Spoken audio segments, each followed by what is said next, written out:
Hello. Greetings, everyone. Greetings, and greetings. Let me just fastly,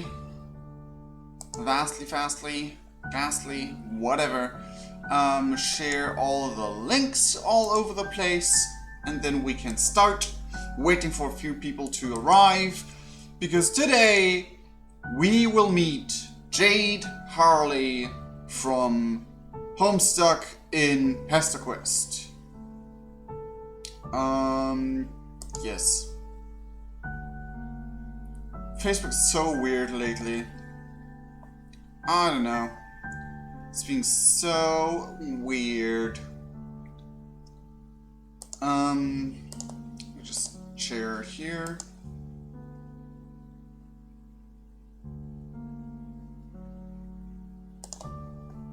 Yep. Doom, doom, doom, doom, doom, doom, doom. Greetings, everyone. We've been a minute in already.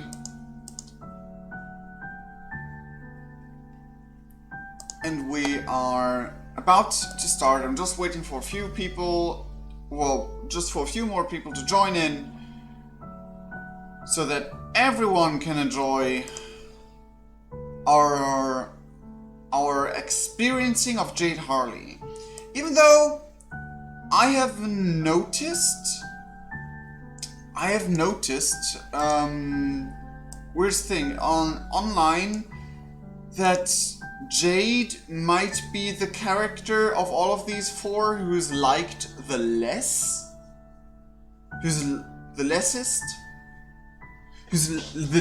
who's liked the least out of all of those four main characters, which is a bit surprising by me, but whatever. So then, hello everyone. We're just waiting for a few more people to join in. Today, it's Jade Day.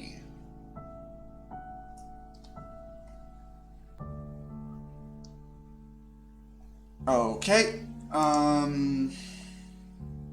yeah, just waiting for a few people to join in so that we can stream this properly.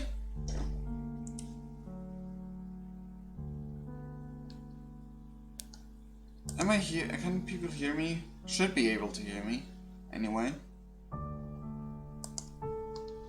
Okay, hello everyone, hello! I'm just in the Pesterquest starting menu because I want to listen to the music in the background while we wait.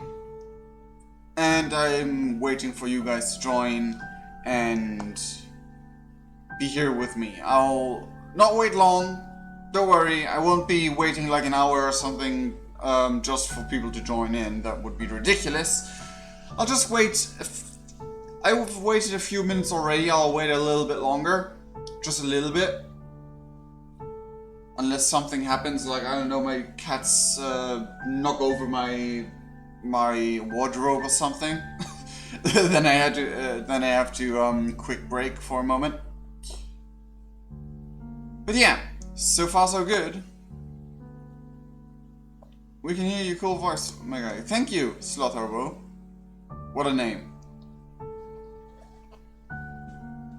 What a name. Okay. Okay. So, so far so good. I want to warn people in beforehand that I am not feeling too well today.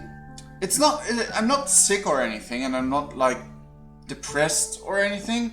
Just that I don't really feel all that hyped, all that up there. It's a low day. It's just a low day. So okay, we wait for a few more seconds, a few more-ish seconds, and then we will start.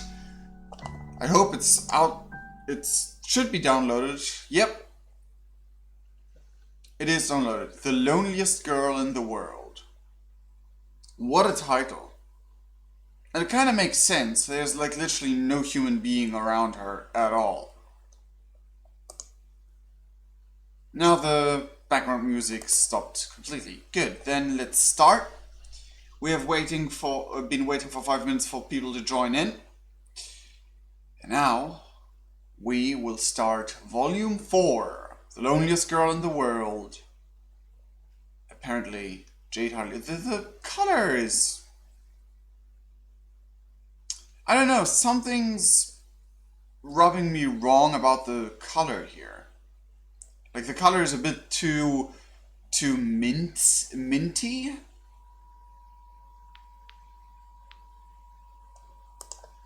Yeah, thank you, Slothobo. I hope it's getting better as well. But yeah, the color is a bit too minty here. Hello, Eva. Tara Rinkavitsky. Jade Army Rise Up, yeah. Let's start. Ooh. Okay. Not what I expected at all. Not what I expected. At all. It's been days and your stomach still hasn't recovered from Olive Garden. But you can't spend forever moping around. There are friends to make, damn it. Well, just one left in this set. Her name is Jade Harley, and though all 3 of your new pals consider themselves good friends with her... Nice! That's... I remember this. This is cool.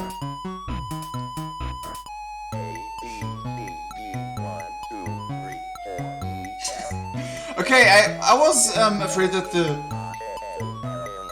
that something would be weird about a rapping part, a robot voice rapping in here, but this is nice. This is really that really reminds me of Hopes Like Jade. Like, there was a part where she was combined with this music in Homes Like, I don't remember the part right now.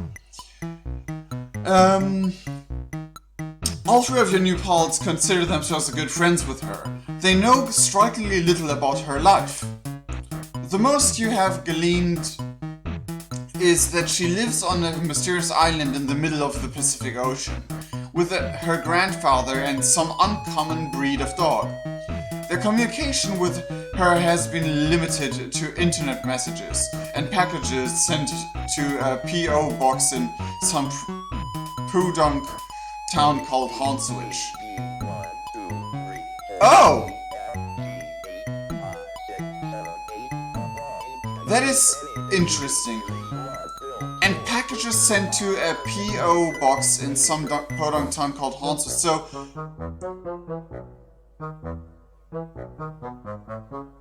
this took a turn. Honswich is the town where Joey Clare lived in.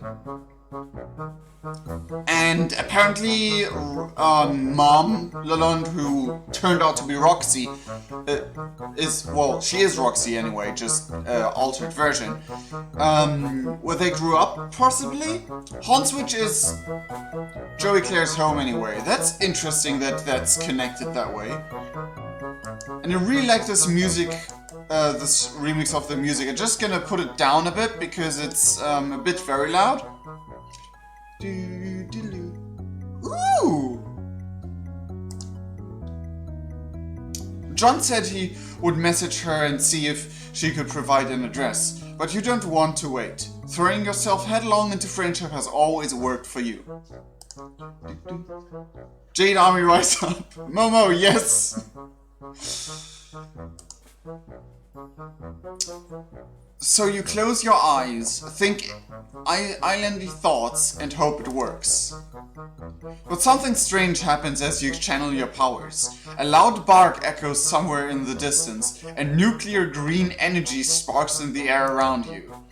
You catch a split-second glimpse of a massive green sun, and then you hit the ground on your hands and knees. The whole event can't have taken more than a second or two. Whoops! That was the green sun, and now we are here with Beck. Oh, Beck looks like an angry boy. Look at his sprite though, this is nice. Angry boyo.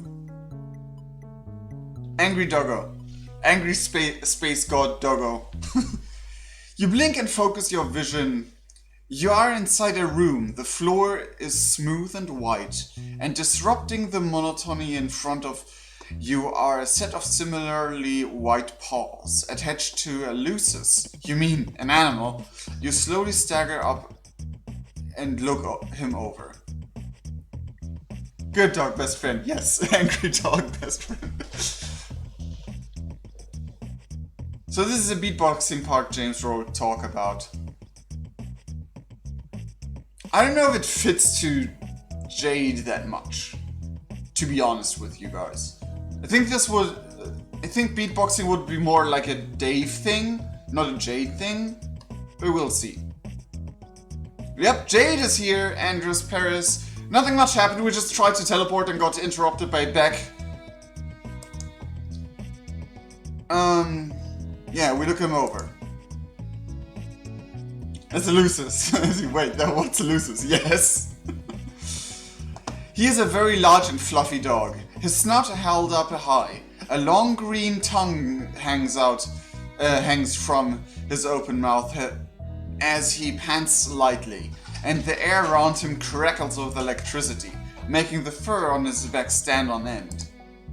Something about him feels so familiar to you. Familiar twice over. His fuzzy and regal form reminds you of a warmth you once knew. But those neon sparks fill your stomach with dread. Would you like to see the green tongue? I mean, sure, maybe we'll have a panting sprite here somewhere. At the very least, he seems friendly.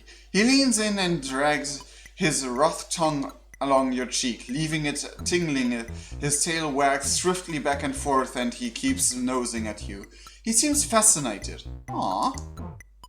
Beck! Down, boy! And there she is. With way longer hair than she had in canon. That's like one of the first things I came across thinking when I first saw her sprite that they were making. That her hair is way too long. Gun, yep. Jade, shoot me challenge. No, please, no. It is this friendly demeanor of his that leaves you shocked when he moves aside, and you find yourself staring down the barrel of a rifle. It is held aloft by a bespectacled young lady in a sensible skirt who really has no business pointing such a big fucking gun at you. You really need a bit of working on how to draw people holding a gun here, I think, because that's not how you hold a gun. Especially not a rifle. And, I mean, maybe she never learned, but then she had her grandfather, who died when she was a baby though, but, so... I know. Okay, please don't panic and don't make any sudden moves. I've never shot a living being before, and it would make me very, very sad if I had to start now. Oh, okay, so this is happening now. Is this Jade? She doesn't sound like Jade, based on what John told you. She looks more like Gigi. Anyway. Or maybe Lynn?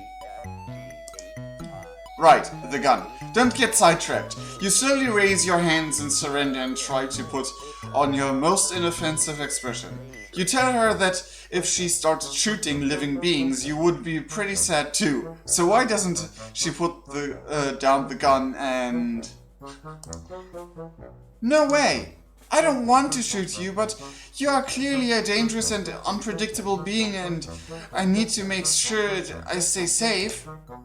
My grandpa taught me a lot about gun safety and trigger discipline in case anything bad ever happened to me. Then you are really holding the gun really weird. Like, I'm not an expert at gun holding at all. I never hold a gun in my life. But I know that's not how you hold a rifle. Like, you're supposed to hold it like this, not like this. For one thing. and the back thing is supposed to be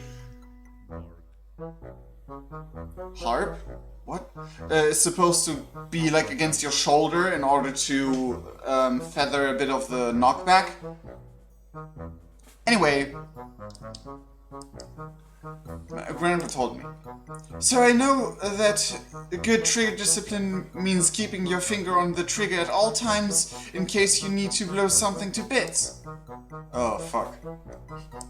I don't think anyone in Homestuck knows how to properly hold a gun. She just said that she got taught by her granddad, and as far as I recall, she does hold it the right way in Homestuck itself. Very small hands for such a big gun. Kinda true, but maybe it's shrunk down to her size. Well, not shrunk down, but like made in order to fit her size. And she's 13, she could be like big enough to hold a gun.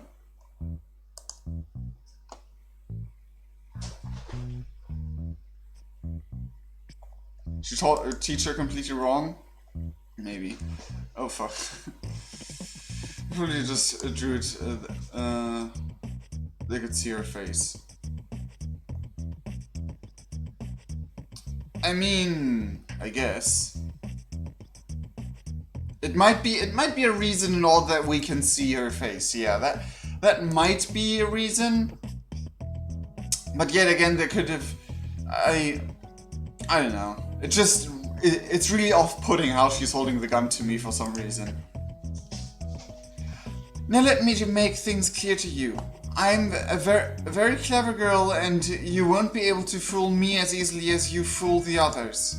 It's very obvious to me what you've been doing, and I knew you would eventually show up if I waited long enough. Sure enough, John messaged me not too long ago to let me know you wanted to visit, and so I prepared myself for your arrival. You've come to interfere with our lives, and now I want to know why. So you had better start talking, okay? Okay, you say.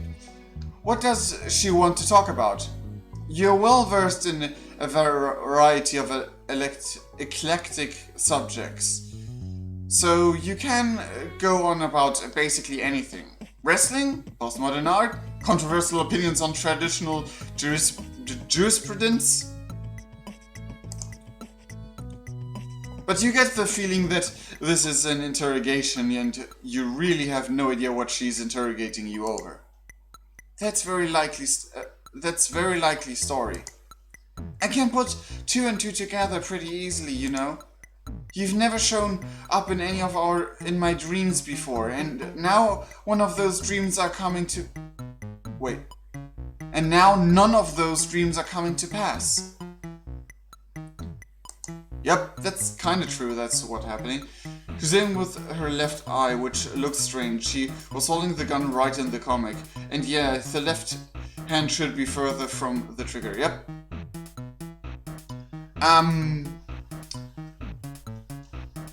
I can't recall her holding it exactly on the right side exactly, but maybe it's just because the artist has drawn her flip-wise and they flipped the sprite in order to fit it better into the game. Might be a reason. Happened to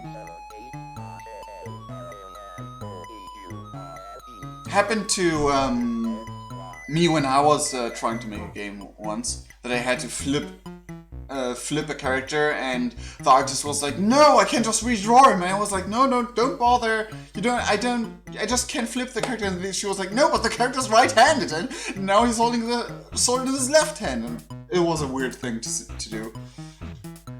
You've never shown up and we're coming to pass.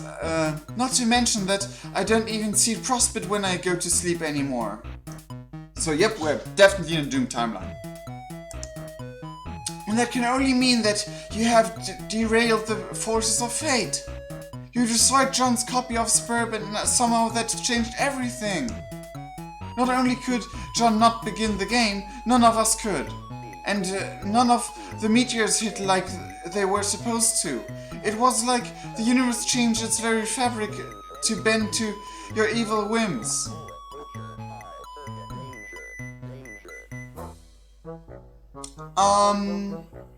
Evil? No. The entire universe changing because of us? Yes, because we're definitely not canon anymore. Never been prospered anymore? Yeah. That's our fault. We derailed the timeline. We made a new timeline, basically. Well, a new universe and timeline. Same thing, more or less. Depends on how you view the science of that. No, this sounds bad, but also hell yeah. I mean, we basically destroyed the entire future and formed a new future. It's interesting that the I mean, I guess we derailed the timeline, we derailed the universe that much that we actually created an alternate universe by hopping back in time, and this is another universe, not the original universe anymore, and that's why we are spared the meteors. It's recomposed like John, so the OG timeline is gone probably by Homestuck. I mean, in this universe, yes, by Homestuck, that's definitely it. But this is not the canon like they have stated in the start that MSPA readers' adventures are not in the canon universe anyway. It's an alternate universe where he exists and interferes with everything, basically. So, yeah. Whoa, evil? That's a little harsh. You'll cop to stupid, but evil is way too much. Don't play dumb with me. What else could motivate you to stop us from fulfilling our destiny as heroes? Heroes? John and friends are very nice, but they don't exactly strike you as heroes. That's because you don't know them like I know them. You haven't seen the shrines on Prospect or heard stories from the Queen or seen them in the clouds growing into brave and wonderful people. And now I'm beginning to suspect that those things will never come to pass.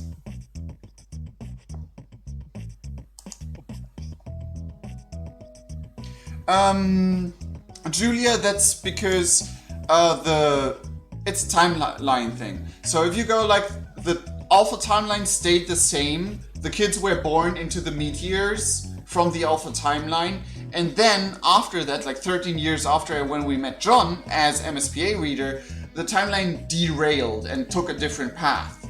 While the original timeline still existed all the way up until here and still continues in a different universe, it has the same past. So this universe, basically, when we derail this way, still caused the birth down here before the derailing happened. That's how time shenanigans work anyway. All those portals split into timelines and junk. Yep.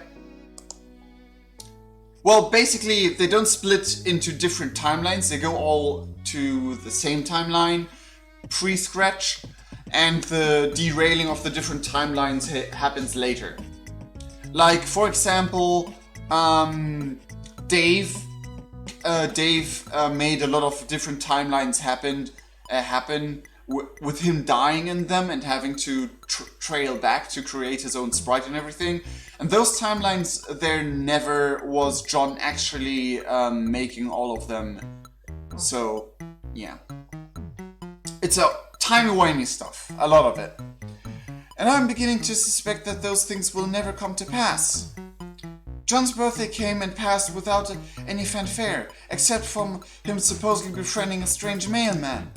And that day the internet was full of people complaining that their beta copies of Spirit weren't working, and there was a huge scandal with the company. A little while later I found out that this mailman was talking with Rose and had magical powers. I know a thing or two about magical powers, or at least powers which seem to be magical to those who haven't studied their logical sources. But yours are totally different from anything I've seen.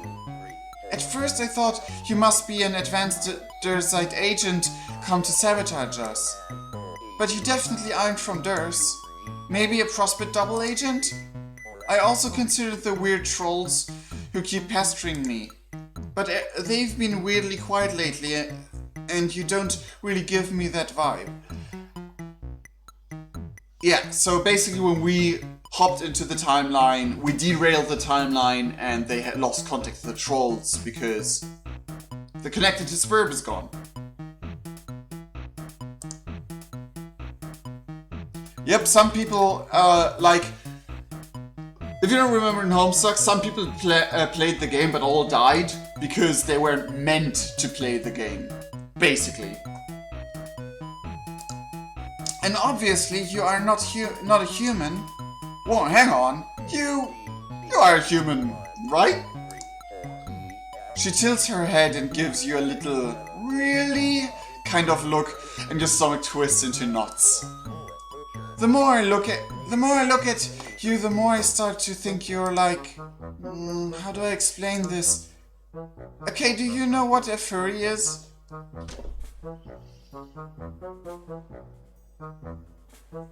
Do you even know what a furry is? I mean, I guess by the background art, at least in Pesterquest, you know it. But I don't know if you in Homestuck knew what that is. Hi, Felicia Alman.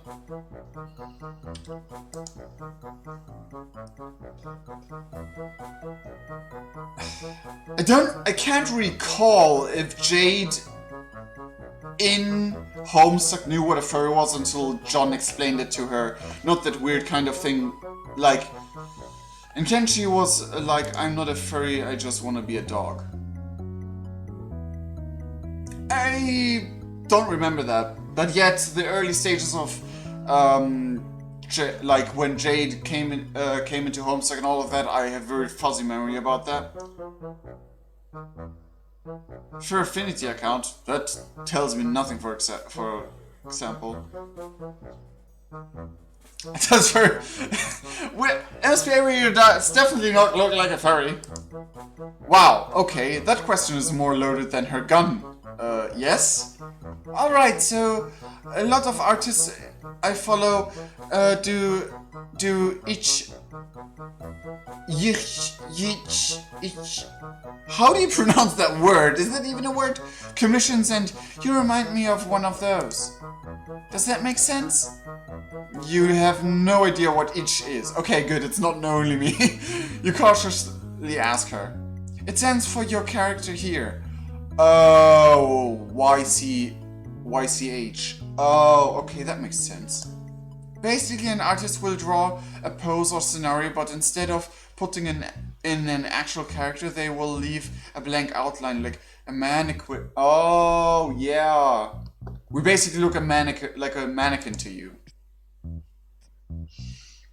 His favorite is wearing a fursuit without a head. Oh, jeez, no. There will be fan out of that now. Oh, like one of those character meme things. Yep. That's basically how he looks, alright? That's pretty spot on. You pay them to put your own character there. And then when I look at you, I feel like I'm looking at one of those blank spaces. My intuition doesn't tell me anything about you, and you've never showed up in my dreams. You're like my best friend back over here. A complete wild card, something I can't figure out. Which brings me back to my point. She had almost let her gun drop and you had almost forgotten she was holding it. But she hefts it back up and the point at you and seals her gaze. Makes sense because the reader is just a blank image of a reader. Yep. Jade pays for furry commissions. I don't think she did pay. I don't even think she has money at all. Good dog, best friend. Yes, Scott, I agree. I don't think Jade has money at all, so yeah. You are going to tell me why you came here and did what you did. And then you're going to help fix it. That rifle is really starting to bother you. get that gun away from her, or stay calm and explain yourself. What should we do first? We want to fail on the first time and most possibly, hopefully, win in the last run. So, what do we do? What do we do? Which one do we take?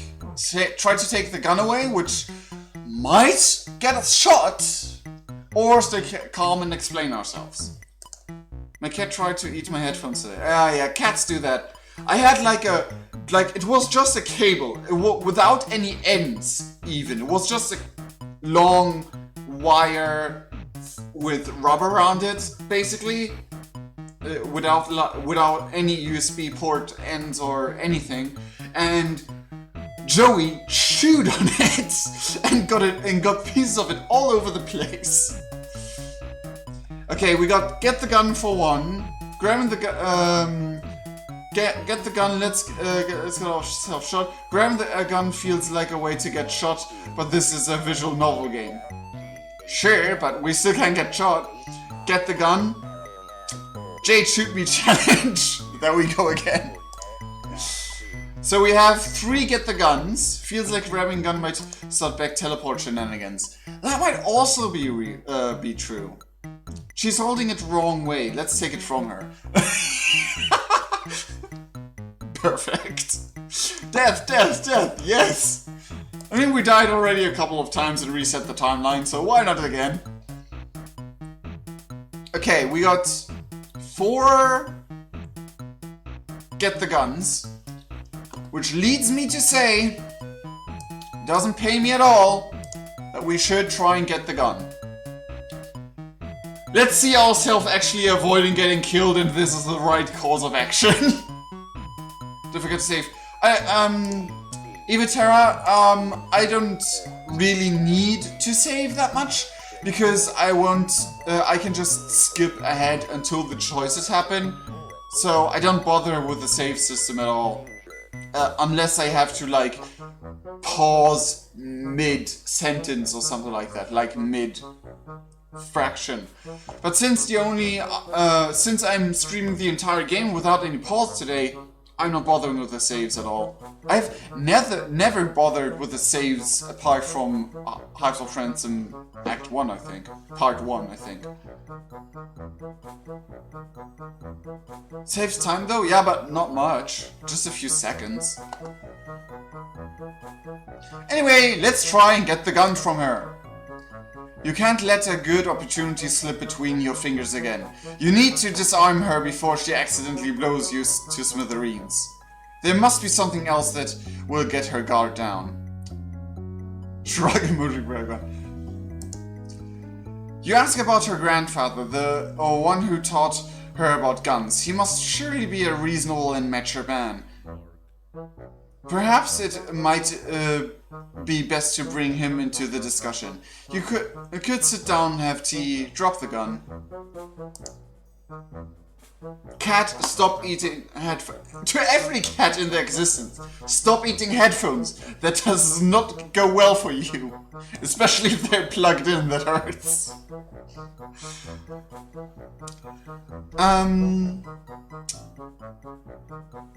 That won't go well. This won't go well. I don't know.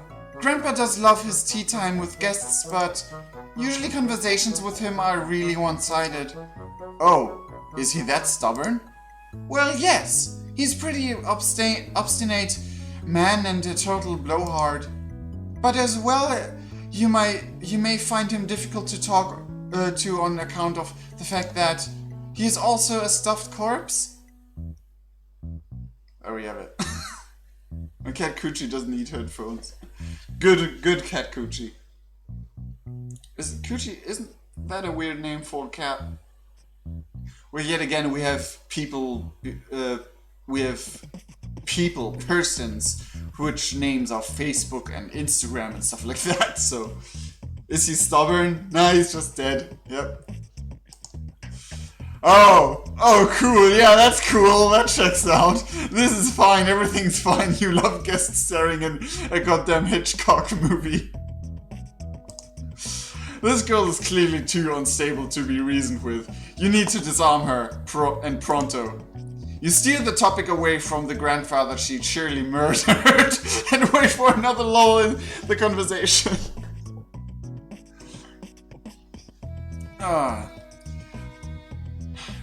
Yeah, Felicia, I mean, it's just that lately it has been a rough time all over the place, so... Nothing bad, just rough. Just all things exploding and doing things and neighbors moving in and needing help and... Yeah. Lull in the conversation. When her eyes start to wander and her grip slackens, you spring forward and reach for the rifle. Yep, back teleported shenanigans. She shrieks and goes for the trigger, but before she can fire, an ear-splitting bark rings in your ears and the world explodes into neon green. You feel weightless and empty, cocooned in a bitter cold. For half a second, you think you just got Avada Kedavra, but then you glance around and see the stars and iridescent light show twinkling all around you, painting the vast expanse of the beaded glimmers. When did the last Harry Potter movie came out?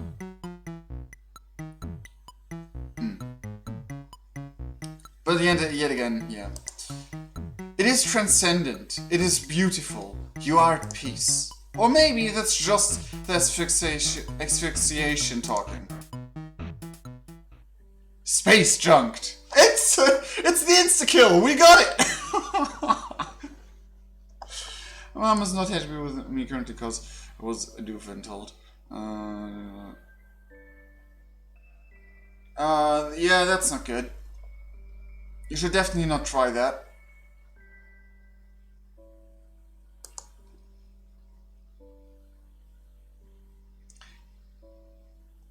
We got the hoodie back. I just realized. Maybe we got it back from Dave, or the artist just messed up. Since we have new clothes now with Dave. But maybe we just got the hoodie back.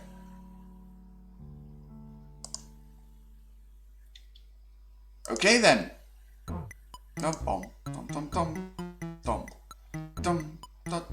Stay calm and explain yourself. I mean, she tried, but Beck was faster. You can play it. It's was it $12 on Steam? $12, $11, something around those ranges. And you might want to play the predecessor Heist of Ransom, which has the initial cost is like $1, and each further volume is like 89 cents.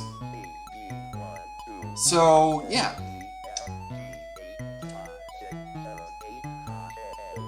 We're gonna stay calm and explain ourselves now. Alright, pretty much everyone except John has called you on your bullshit thus far, so you may as well give her the full confession. You absolutely did change the course of reality, but it was the result of a genuine fuck-up, not ill intent. It's kind of a long story, but you relate it as best as you can. Your strange lack of memory and encounter with a bizarre magical artifact, the way you blundered into John's life and destroyed his mail as a result of your highly relatable social anxiety. The girl listens intently as you explain what brought you here.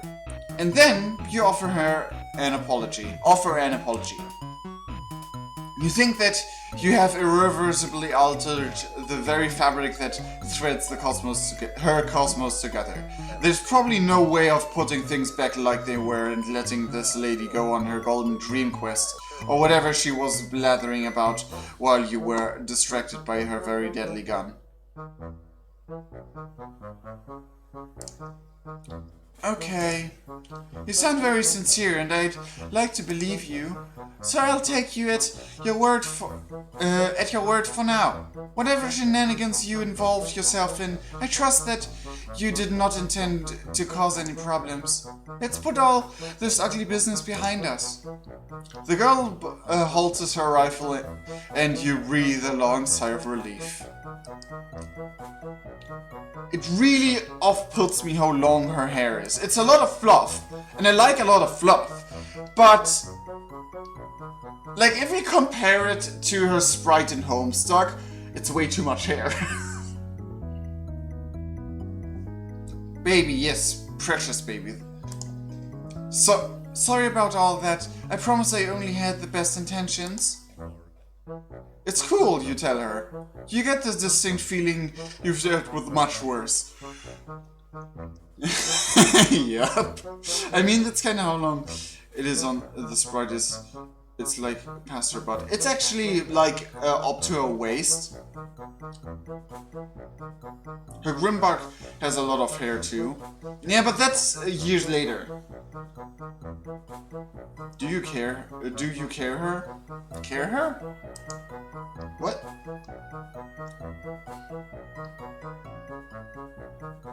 It's not like that. Like if in most of the sprites in her, like when she was drawn in larger scale, like not only the sprite but larger scale, because you can't take the sprites 100% for granted on hair length anyway, because let's face it, otherwise John's hair would be until here. So when she got drawn bigger, it wasn't that much hair. Has never had a haircut in her life. She's feral. We don't know that. She might as well just cut her own hair.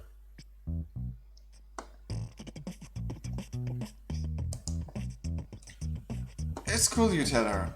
You get the distinct feeling. First, yeah, I'd imagine a space hopper like you has been to all sorts of cool and dangerous places. I'm kind of jealous, really. But anyway, we never properly introduced ourselves. My name's Jade and my dog's name is Big Quarrel. What's yours? Huh. You know, you think this is the first time you have ever been asked for your name? Ever? You almost forgot you had one. You tell Jade your name. So which is it? MSPA reader? Huh. That's a very unique sounding name. I like it. You're not unwanted, Felicia.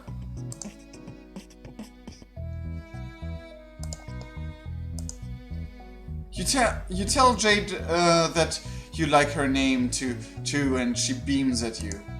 Thank you. I'm so glad my grandpa gave me this name. It's so pretty and fairly unique and just very likable. Hey. Anyway, why don't I show you around? I can give you a tour of the house and we can get to know each other a little better. Oh, that sounds great.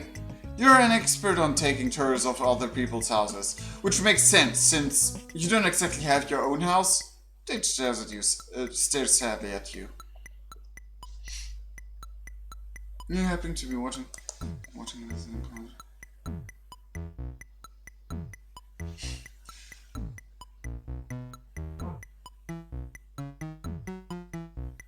It's okay, Felicia and Tyler. I hope you're still paying attention to college.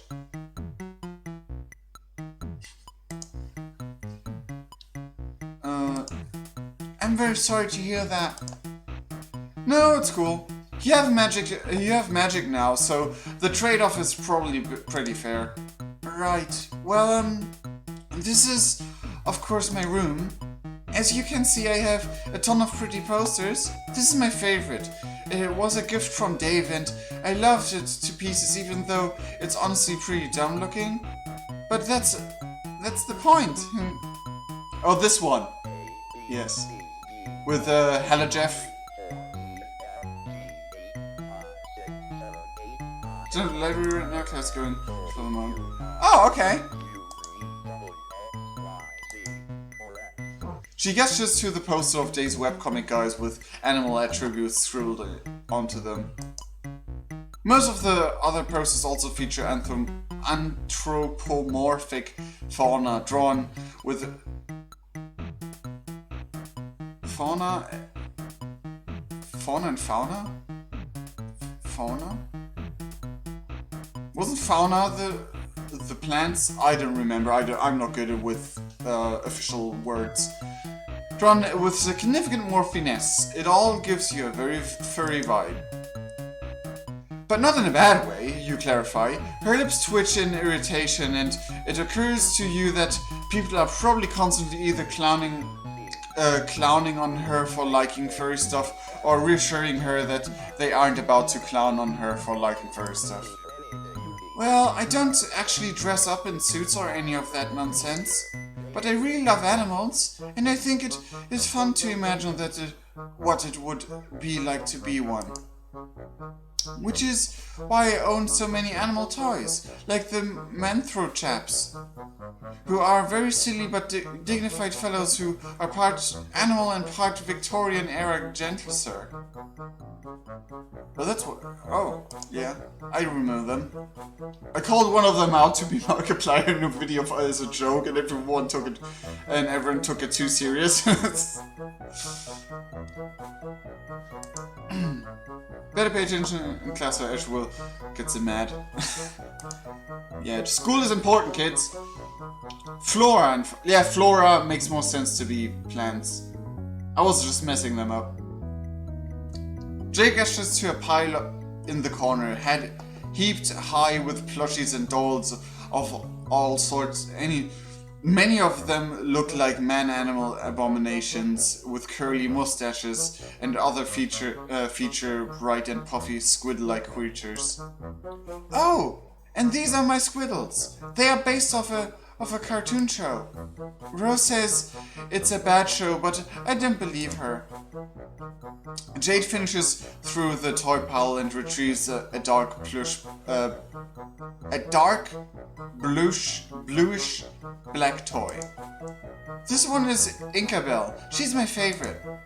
In one episode, she gets lost in the murky brine swallows and spends years completely alone, lost without any of her friends.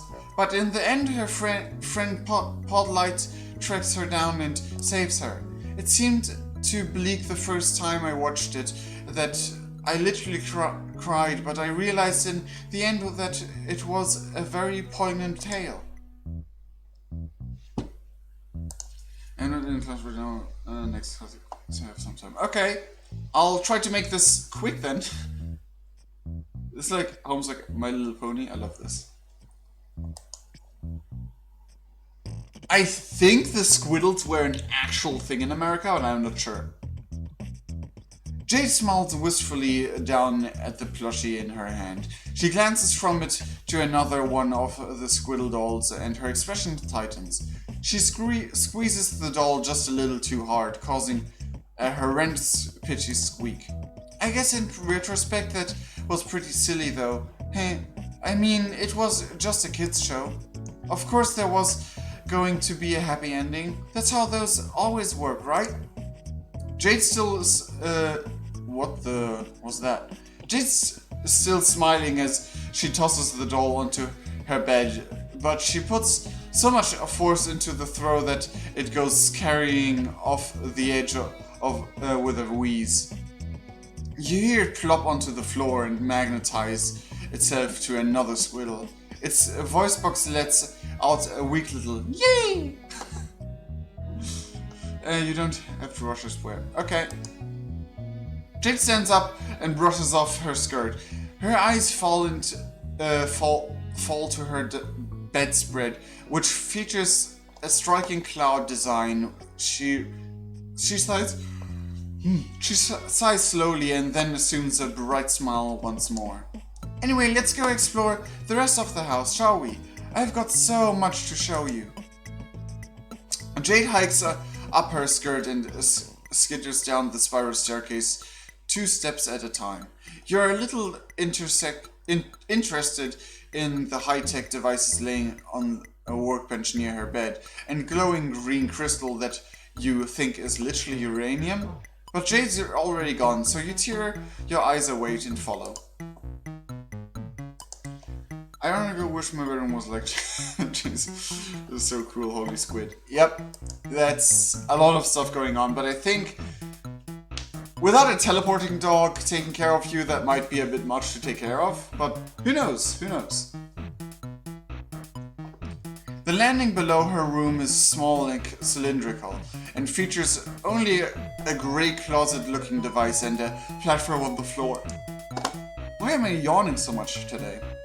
My room is at the top of a tower, but this transportalizer will take us to the garden quick and easy. She hops on and disappears in a flash of green light. You're a little nonplussed, but you've seen weirder. You step onto the platform, hear a light click beneath your feet, and in an instant you're standing in a lush garden atrium. Teleporting doors are important to housekeeping, yes. There are exotic plants as far as the eye can see, ranging from psychedelic floral arrangements to tropical fronds to fruits and vegetables. Why am I yawning? Tall windows blanket the walls and allow sunlight to stream in, and said windows are coated in a steamy mist. You feel like you just got close-lined by a rainforest. It's beautiful, right? Jade opens her arms and spins around, gesturing to various gardening stations. You nod. It really is. Gardening is another one of my favorite hobbies. It's a great way to get your hands dirty and do some real work. And the end result is really vibrant and beautiful. Jade waves her rough and closed hands at you, and then rough and closed hands at you, okay? And then strokes her fingers along the pinkish petal of anemone and hums a little tune toward it. One of its leaves seems to curl toward her touch. When Jade pulls away, she skips toward one of the windows and motions for you to follow her.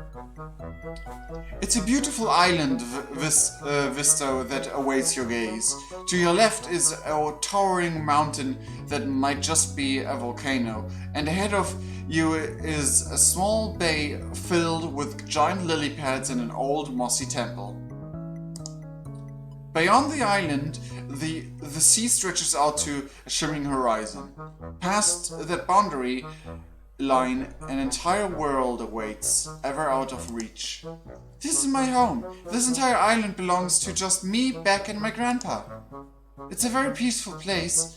The greenery is so lovely, and the bay is very fun to take a dip in. There's some mysterious ruins down there too. I've always been very curious about them, but Beck won't let me visit them. I guess he thinks they're too dangerous. Grandpa's been in there plenty of times before though. Could her grandfather give her a supervised tour? Oh, Grandpa doesn't really move much anymore. He spends all his time having tea parties in the foyer, lol. He's quite old then. You could say that. Jade wanders away from that window and toward another one, whose view is exclusively centered on the rolling blue. She presses a hand against the misty pane and sighs. Oh god. I think it's not enough oxygen in the room or something. You know, Dave talks a lot about coming to visit me here. I mean, all of my friends do, but Dave especially. In his usually Davey way, of course, which means making lots of jokes and not sounding very serious about it. Yeah, I'm itching to put on my safari hat and come traipsing down to Doom Death Archipelago to get my ass murdered by Infinidog, the Eldritch Retriever. Stuff like that. I know he really means it though. He wants to see me, just like I want to see him. But it's just wishful thinking. He doesn't know where this island is. Even I don't know where it is. All deliveries here go through some company PO box by my grandpa set up before he died. And it's not marked on any maps. Because this is a special island with all kinds of important secrets on it, I guess. We need to teleport her to her friends? Yes. I hope this will be one chapter of Pesterquest. Or it was special. I was special. But not anymore! Now I'm just a regular girl stuck alone in this dumb island for the rest of my stupid life. Wow, Jade is getting mad. Good work on the sprite though.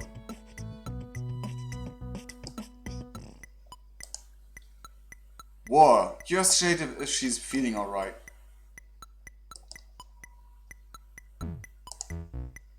Yes, I'm totally fine. Just peachy, thanks for asking. Come on, let's keep up with the tour. There's no time for dilly-dallying. My grandpa's collection rooms are upstairs, up next. The first one is full of his big game hunting trophies. I'd never shoot an innocent animal, and I think the trophies are pretty hideous. But I do have to admire his great work stuffing them, I guess. It is really hard to properly stuff and mount something, trust me. And he has some cooler stuff on the lower floors, like all these badass knight statues. Or these, faded blue portraits of pretty ladies. Okay, I'm going to be honest, most of my grandpa's collection stinks. But I think that what is important is what it all represents to him. He's been on all sorts of incredible, amazing adventures, and he has this huge array of interesting things to show for it. You tell Jade that her grandfather sounds like a hell of a guy. He sure is. Back when I was little, he used to go on trips all over the world, and came back with so many interesting stories and new souvenirs. I was so awed, and I guess a little jealous too. Sometimes he would be gone for days or even weeks at a time, and it would just be me and Beck holding down the fort. I was always so happy when he came back, and I listened to his tales without making a single peep. But he never asked me if I wanted to come along for an adventure, no matter how obvious it was that I did. I guess that's just the way of life for adventuring folk. There's no time to be tied down, even by the people you love. They can stay at home and wait for you to come back. That's how it was for my grandpa, at least. What about you? You're an adventurer too. You've visited all my friends, and you've surely been to other awesome spots around the globe. So, I bet you've left someone waiting for you too, haven't you? Whoop. Frost floods your veins and nestles into your heart with a burning chill. For reasons that you don't quite understand, Jade tilts her head and bores into you with wide, curious eyes. One of her hands is balled up into a fist, and both of them are trembling as she watches you. Okay.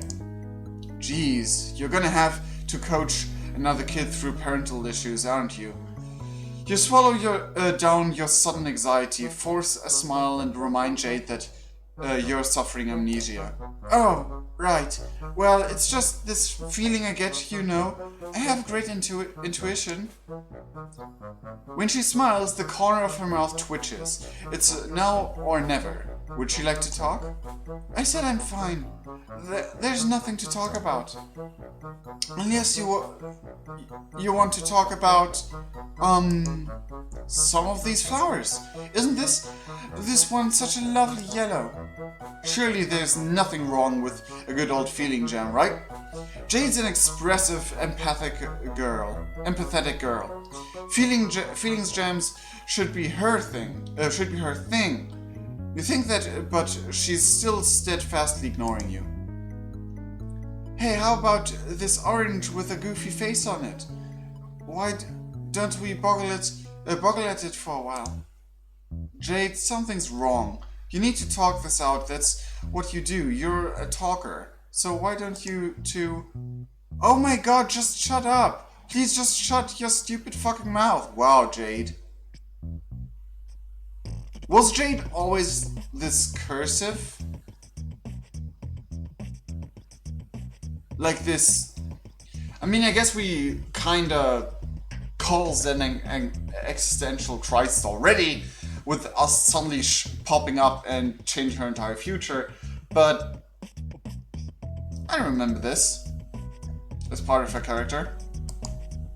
Of course something is wrong, and that's something is you.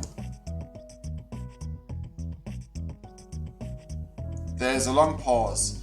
Jade stands there, her eyes wide shocked at her own outburst. She wipes a tear from her cheek, takes her shaky gulp, and then sprints back up the stairs.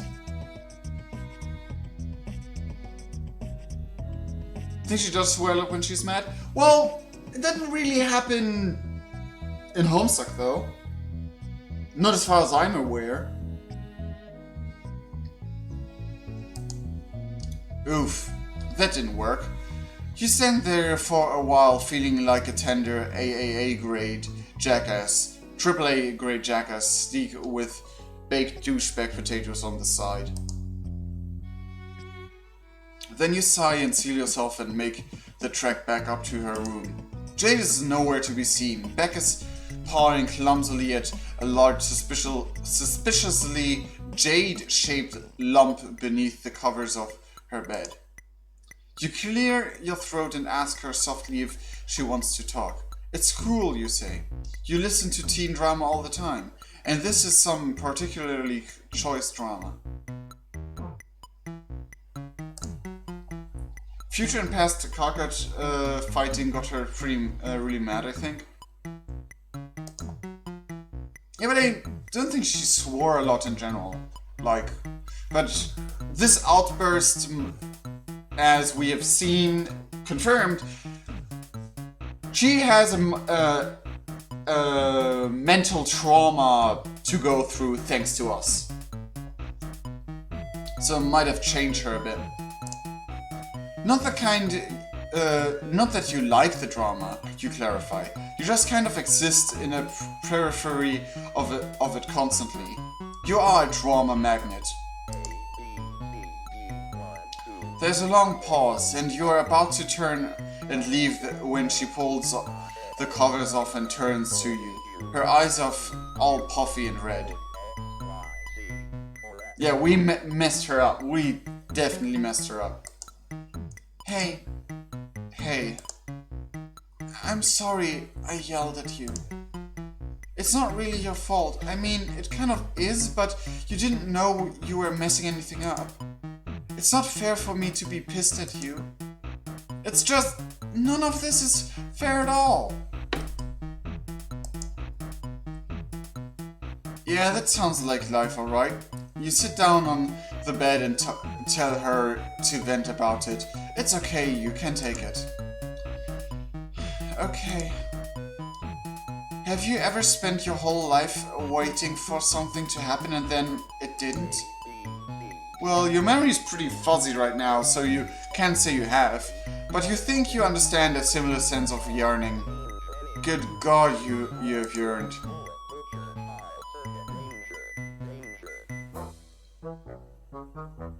Did the robot voice say butcher, danger, danger, danger? I'm concerned now. Yearning is a good word for it, yeah. Let me try to explain. When I went to sleep, I would see this beautiful golden kingdom called Prospit and hang out with the people there. I'd wake up with these fuzzy half-remembered feelings of happiness and visions of the future swirling around in my head. It was nice. It was a good life. But there was this very lonely feeling that I couldn't make go away no matter what I did. I would always tell myself, soon, Jade, soon it'll all change. You will get to travel to Prospect in your waking hours. You'll meet your friends in person. You'll finally begin to live, like really live. I waited days, months, years for the day to finally arrive, and then it never came. I was so sure that it would come on John's birthday. All of my dreams told me so. All the signs were there, but it just didn't happen. And now I don't know what to do with myself. It didn't happen.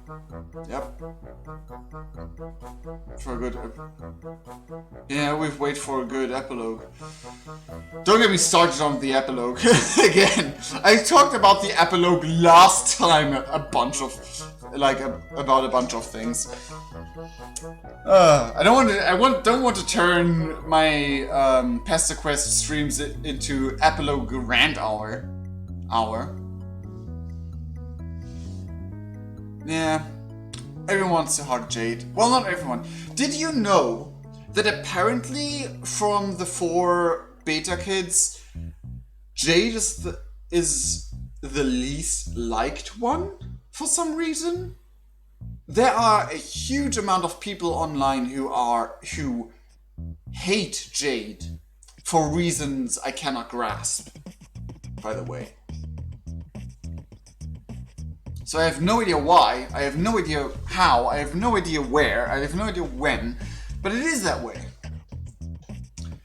I was able to ignore the lonely feeling because I knew that it would disappear one day, but now that day has slipped me by, and it's like all those years are catching up and crashing down on me at once, and I feel so small and helpless and sad, like the loneliest girl in the world.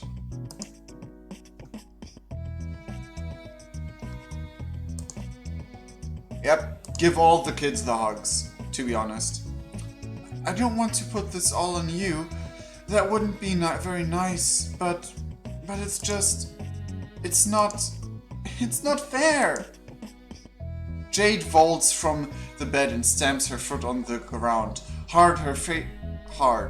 Her face is flushed and streaked with tears and snot. She looks awful, frankly, like someone who's been holding it in for far too long.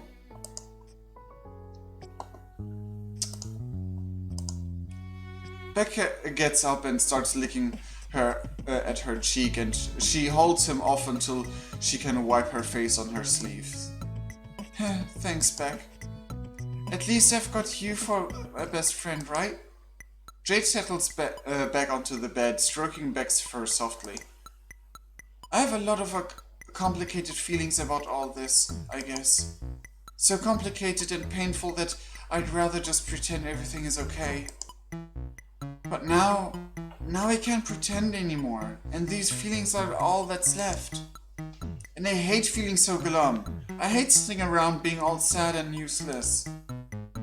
It's stupid and pointless and a waste of my fucking energy, and it's not who I am, and it's not who you are, yeah. I know, it's really off-putting that she's saying fuck and fucking that much. Yeah. And I'm just dumping it all on you. I'm sorry, I really am.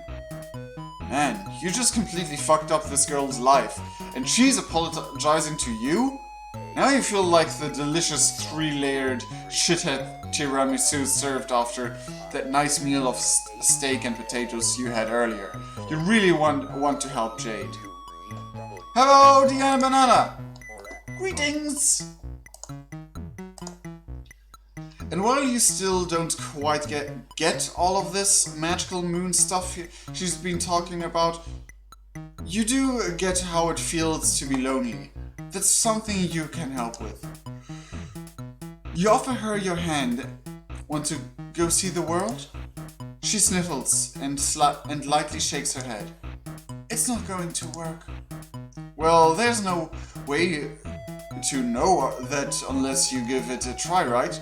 She nods and stands up and takes her hand. Yep, Beck doesn't let us go. You focus on a familiar destination, John's house. But as you begin to dematerialize, Beck turns to stare at you, and you hear that familiar barking sound in your ears. And then the flash of light subsides. You're standing here in Jade's room, only a few feet from where you started. What? See? I told you it wouldn't work. Come on, let me show you something. Jade hops up and shuffles down the staircase, and you follow. She takes you to the teleportation pad in the atrium. These transportalizers are all powered by thermal energy and use each other as beacons for the sake of easy short-range teleportation. But if you hook one of them up to uranium converter and modify the coordinates specified on the logic board, you can theoretically go anywhere in the world. Which I tried. See? She twists the top of the pad with her fingertips and pulls it off, and shows you the wiring underneath. It looks messy, like someone has made multiple attempts to rewire the circuit. Can Beck be teleported? I mean, teleports himself, so I guess. I guess he would just be like, instantly back again, like, am I a joke to you?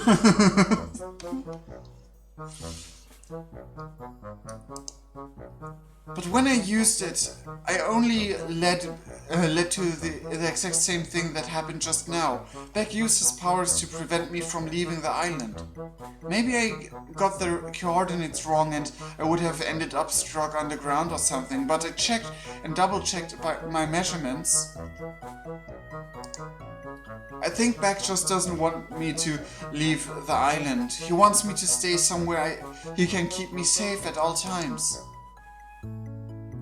Perhaps he heard his name from above, or perhaps he just has a sixth sense about it, because Beck wanders down the staircase and over to Jade. She gives him a soft stroke behind the ear. I love him very much, but as long as he's around, I'm stuck here, and because of the changes you made, that is how it will always be. I'm just going to have to get used to it, I guess. Jade deflates against one of the gardening tables and offers you a wan smile. For a split second, you could swear you see droopy doggy ears and a tail tucked between her legs.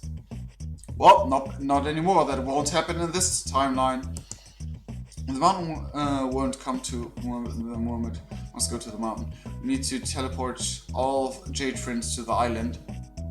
That was my thought exactly, Julia.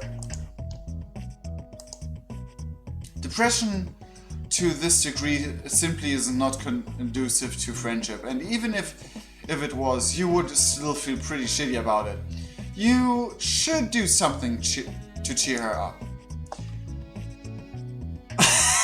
Challenge Beck for superiority or explore. Okay, we want to fail again.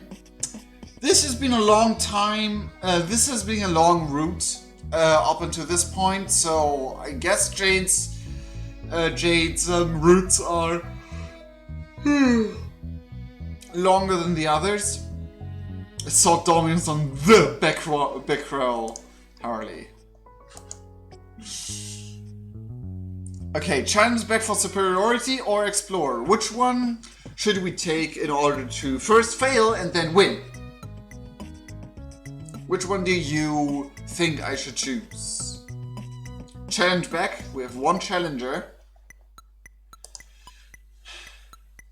Challenge Beck if you want to fail. Okay, Matthew also says challenge. T-pose on the dead dog.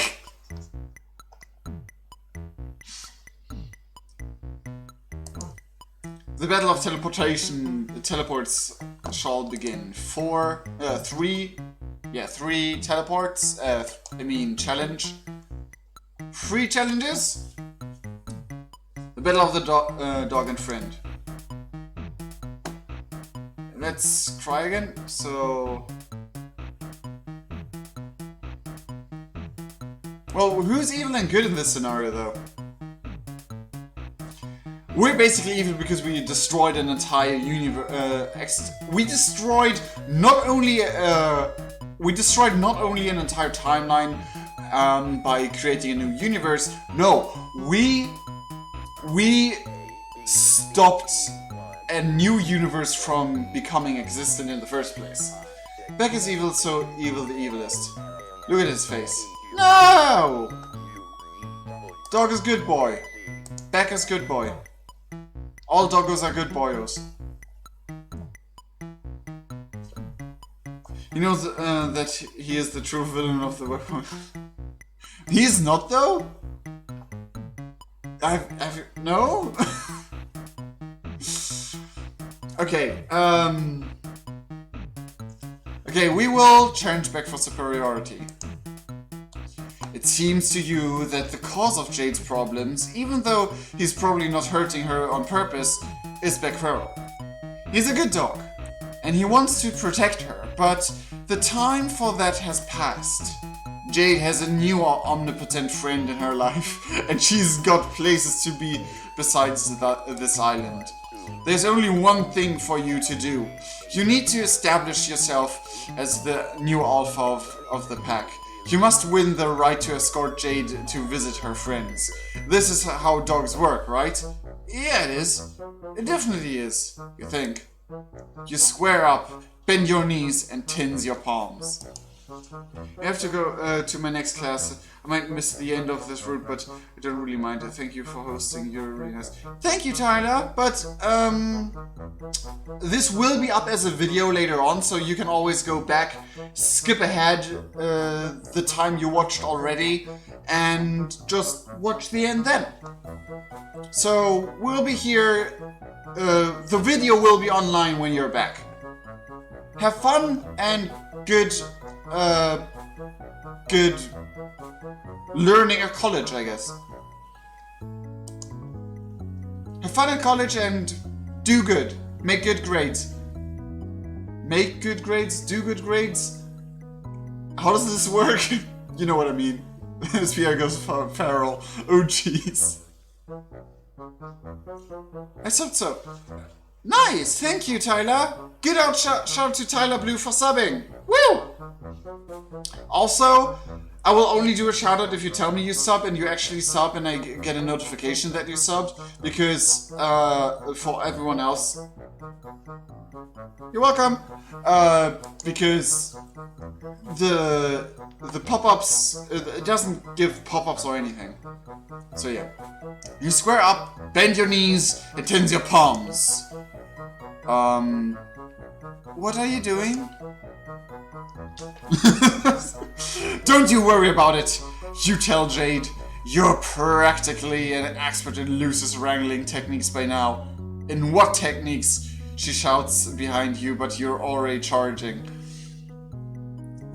I mean, Beck is basically a Lucis at this point. Lucis with powers, but Lucis. Even though no one knows what a Lucis is who's not been with trolls around. Beck doesn't see it coming at all, perhaps because it's such a spectacularly stupid thing to do. You go tumbling to the ground with him and manage to pin him. You know exactly what to do now. There is only one possible course of action, and it has been inculcated with such mimetic gravity that you are entirely certain it will work as intended. Uh-oh, what are you doing? You mean they couldn't know about Lucy? MSPA reader, possibly, but he lost his memory, so he maybe it's just suppressed memory coming back up. They haven't. It has been pretty obvious that they haven't mentioned Lucy before. They only had barely contact to the kids before Spurb anyway. So yeah.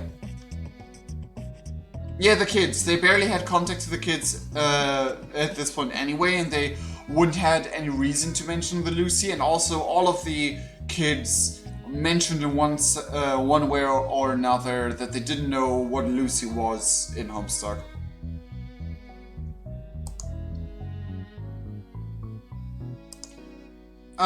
She doesn't know about all 12 trolls. She knows about some of them as online trolling people.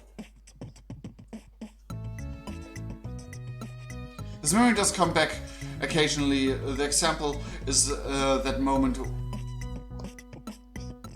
when the message got deleted, apparently. Cry Uwu. 2 different people are called Cry Uwu. I just noticed that. What? Did you change your name? She doesn't know about all 12 trolls, she just knows about those few who trolled her. Who I don't recall who is ever mentioned who it was exactly. Before Spurb anyway.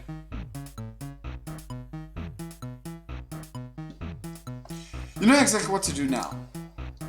Punch back in the snout to establish. Oh no! No! Do not punch the doggo!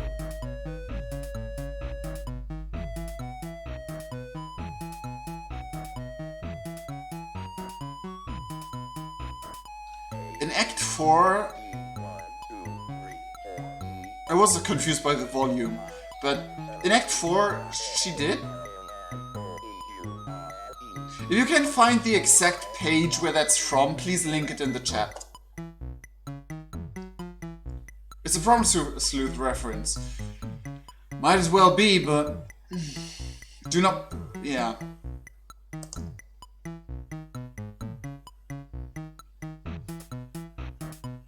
Which will confuse me in that message anybody. Yep. Hi Tiger Boy Place. I'm pretty good. Feeling a bit low today, but besides that I feel pretty good. The book? I meant like the online version because of Link and all of that, but okay. But still, I don't think she, especially because Solix never bothered any of them. Calling Peter, not Peter! Peter would put back down.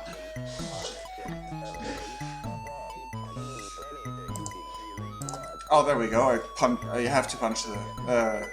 You punch back in the snout to establish superiority and immediately realize it's not working as intended. He snarls and flares up neon green, energy crackling around his body. You wince as heat washes over you as if you just opened an oven door, and your arm hairs stand stiff in electric terror. What were you thinking? This is a fight you can't win.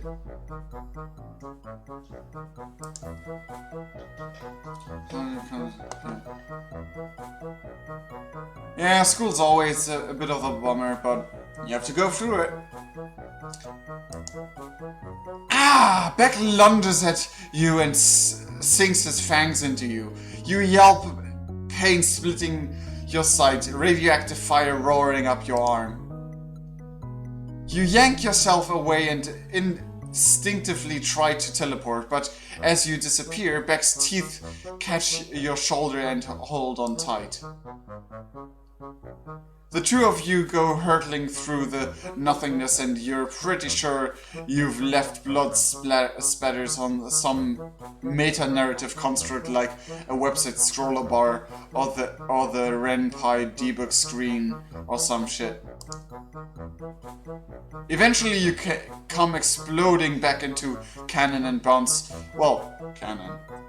off a purple spiral with a uncannily smack dislodging back in the process. You tumble onto a bridge and scatter some dudes in goofy jester outfits, and Beck lands in front of you. Good boy? Can we call it even here? He snarls and green flames crack the stone beneath his feet. So much for that. Jade's route is just death endings. So far. Long page, it's near the bottom. Okay.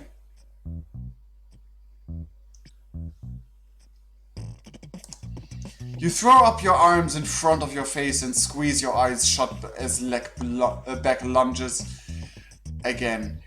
But you don't feel the sting of his fangs against your flesh.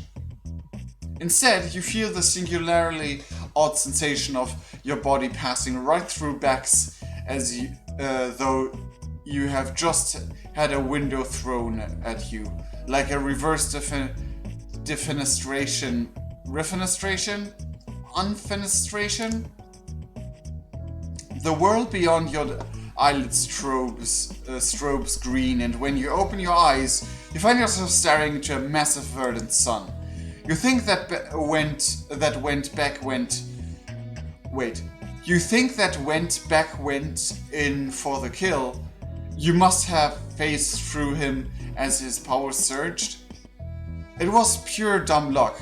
You can't imagine what kind of precise timing it would take to pull that off on purpose.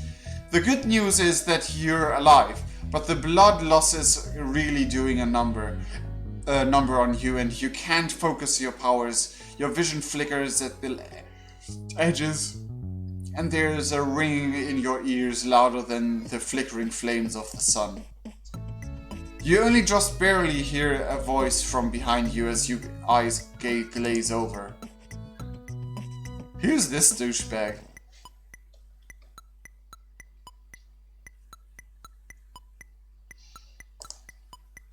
Solux, be nice. This douchebag looks very injured.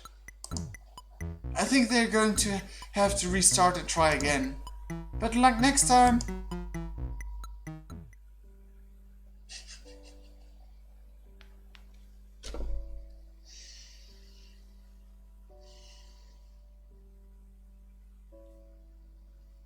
Really?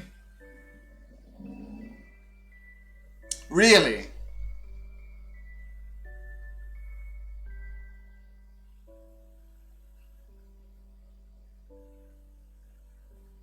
It's them. Yep, it's them.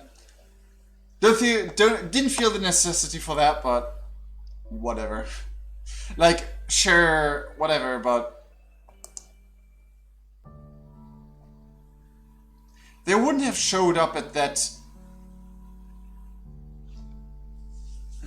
Our powers stripped us into a new universe, which means in that into another new universe, I guess. But yet again, Pesterquest shenanigans are far from canon anyway.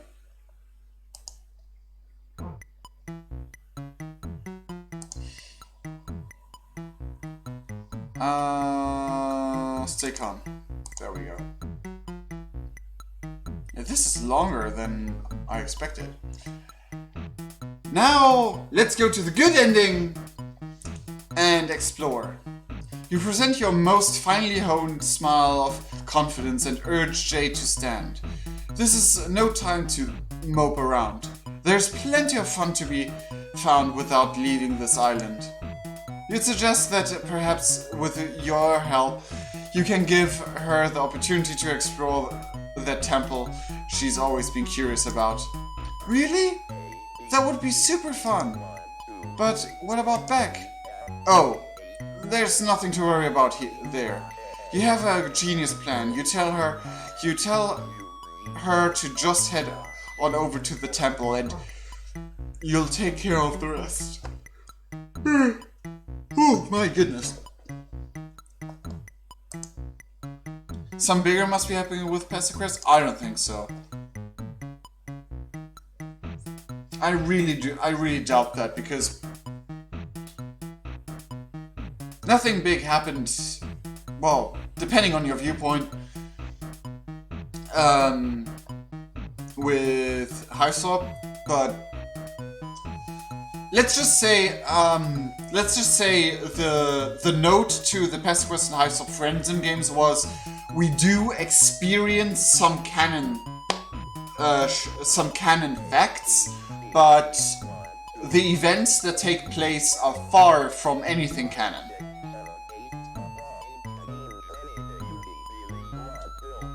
Take off the rest, okay. Okay, if you say so, but please don't do anything to hurt Beck, okay? I love him to bits. Yeah, that's what we did last time. You wouldn't dream of it. Not on this route, at least. Nice point there. Pretty sure they've changed their views on that? Not so far, no.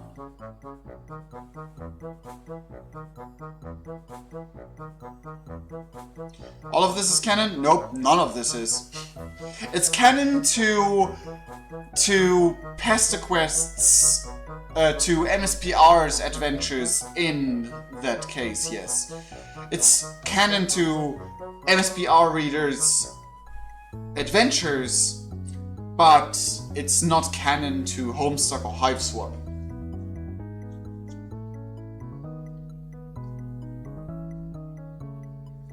No, it's...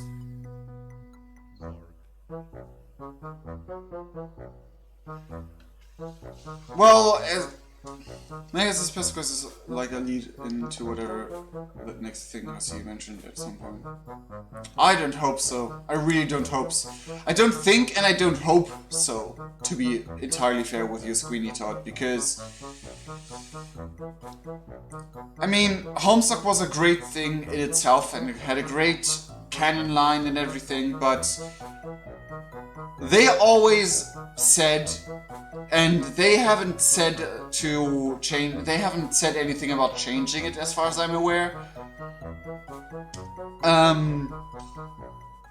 But messing around with the canon of Homestuck and Hiveswap from MSBA's point of view, that would be just a bad decision in every way, shape or form.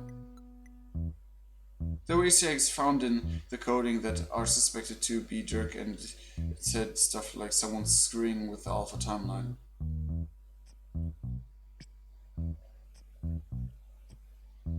The developers seem to be going loosey-goosey with what canon means. Well...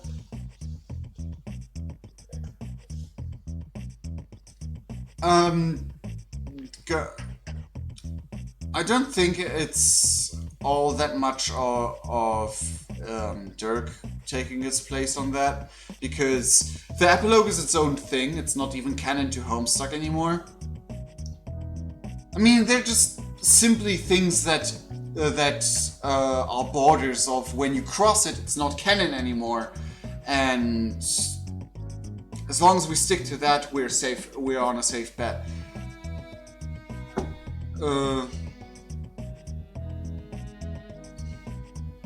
This takes place in the time that John goes to in the epilogue. More or less. Not necessarily, more or less. It's disconnected from each other. We see hints, but that's about it. Because, as I said from the start, it's not canon to... Like, MSPA readers' adventures are not canon to... Homestuck or Hiveswap. That was their statement, and as long as they retcon the statement, it will be that way.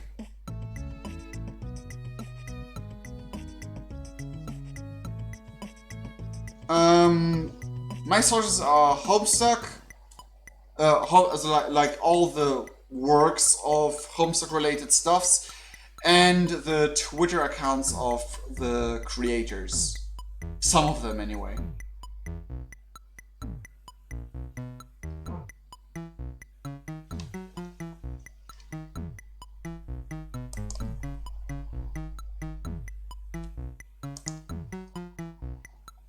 Jade transportalizes downward and you turn your attention to Beck, who is idly sniffing one of Jade's plants. You advance on him slowly, and with intent you know what must be done. Oh, not again.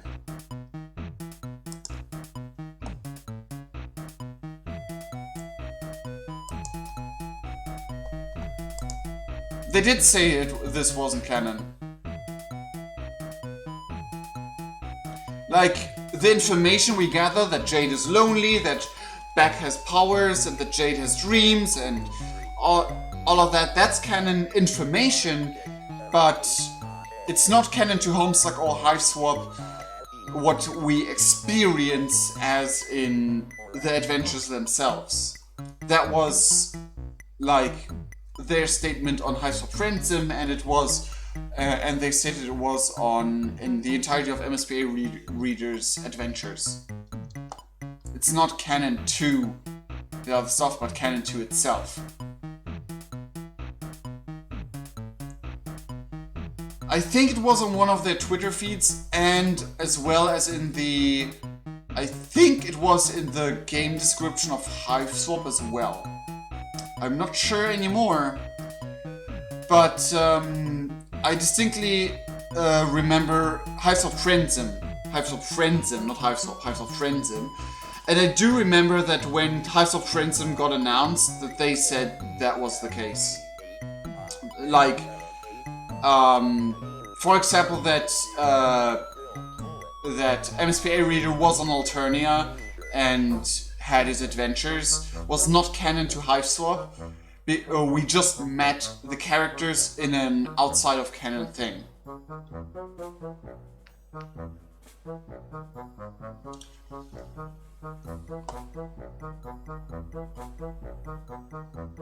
Just simply as an Easter egg, I guess, as a joke. I mean, they're always in many games there are Easter eggs who aren't canon, like the Minecraft pickaxe in Skyrim, or Sora, Kairi, and Riku from Kingdom Hearts in World of Warcraft.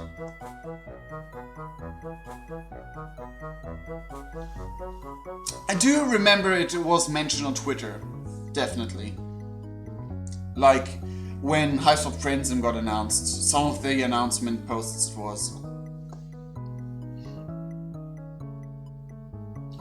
Jade Transport lies downward, you know what must be done. Pet the dog. You just get right in there. You pet the hell out of this dog. You employ all your strongest pampertex, like the quick scritch up, the main massage, and the rare Codler Brand X Dog Smite. Somewhere in the distance, a bluebird observes your masterful display and chirps happily. But suddenly Beck's head snaps up and he points his snout in the direction of the temple. Whoa there, buddy. Now's no time to be thinking about Jade. Now it's Belly Scritch's time. You start rubbing Beck's stomach and he flops onto his back with his tail waggling on his feet curled up. He's a good boy. Beck looks up at you and you see the cosmos reflect in his deep, piercing eyes. We don't see any eyes. And you understand he's a good boy, and he knows it. After a while longer spent treating your fingers through his silky fur, Beck curls up beside you and yawns, starting to nod off. You kiss him on the forehead and then take the opportunity to slowly stand up and exit the room, letting sleeping dog lie. You're a little worried about alerting Beck by using your powers. He seems to be pretty keyed in to that kind of space-time manipulation, so you just take the long route to the temple. Jade's Island is a very beautiful place, with rolling hills, lush sun-bathed plains. It looks like an excellent vacation destination, but it is also so bare. There's nothing and nobody around except for the hollow whispers of the wind.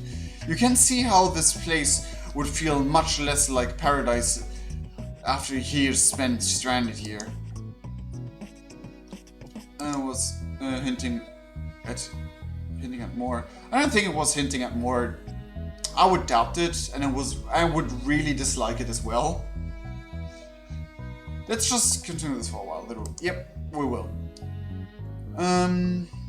When you reach the lake surrounding the temple, you see that the giant lily pads outside have arranged themselves into a walkway that you can use it to reach it, I suppose. How strange and convenient. You channel your inner frog and hop across. Hey!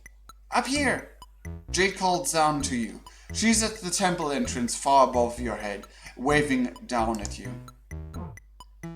Grooves carved into the wall form a ladder then you can use to climb up, and soon you are standing beside her at the entrance to the temple. A huge imposing archway marks the ingress between the sunny island and the dark interior of the ruin. From within, you can see a faint yellow-green glow that seems to come from runes carved into the walls. Spooky.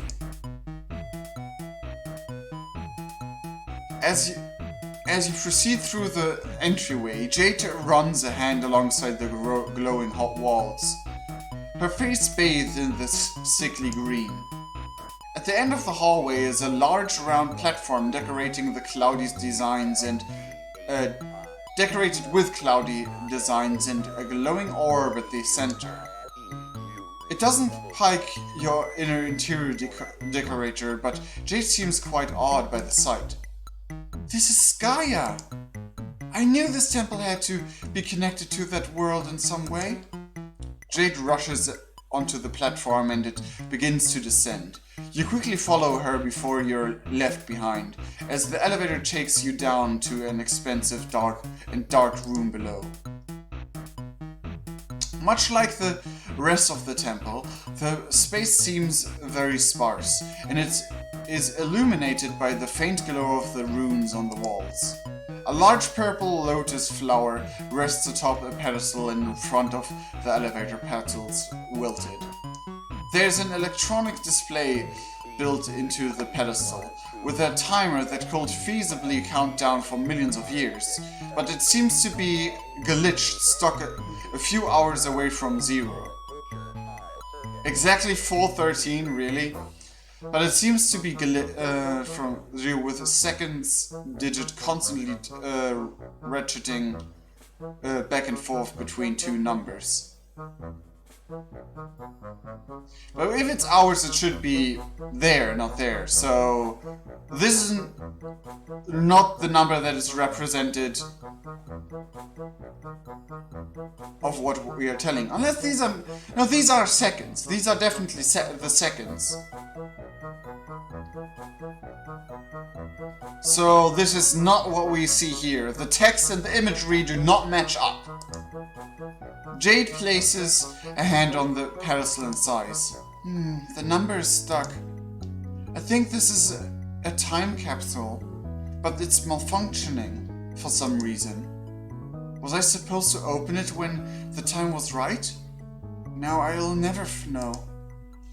Where else could this place be hiding from me? As if on cue, the elevator platform shudders and begins to rise behind you. As the platform ascends, it becomes clear that there is a pit beneath it, which is basically video game logic 101. Wait. As the platform ascends, it becomes clear that there's a pit beneath it. Okay. Jade looks down into it, and you follow suit and see.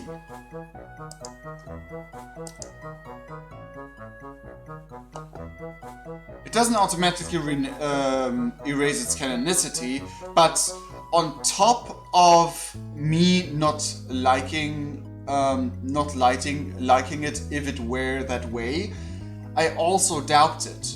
There are things I do not like that I do not doubt, though. Or things that I doubt, but still like. Those are two completely different things. Transportalizers? There's two of them. One a deep purple and the other a brilliant gold. Jade leaps down into the pit, which is a pretty brave maneuver, because it's deep as hell and real life still has fall damage. She grunts and sinks to her knees from the impact, but quickly recovers and rushes over to the golden transportalizer. She examines it for a moment and then clambers on with a soft click. The pressure plate is depressed and the device surges to life. She disappears in a bright flash of light.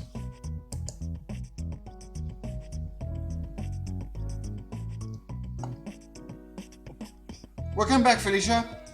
And no, I'm just expressing that it is that I wouldn't like it if it were that way. I'm just expressing it, not telling it as an argument.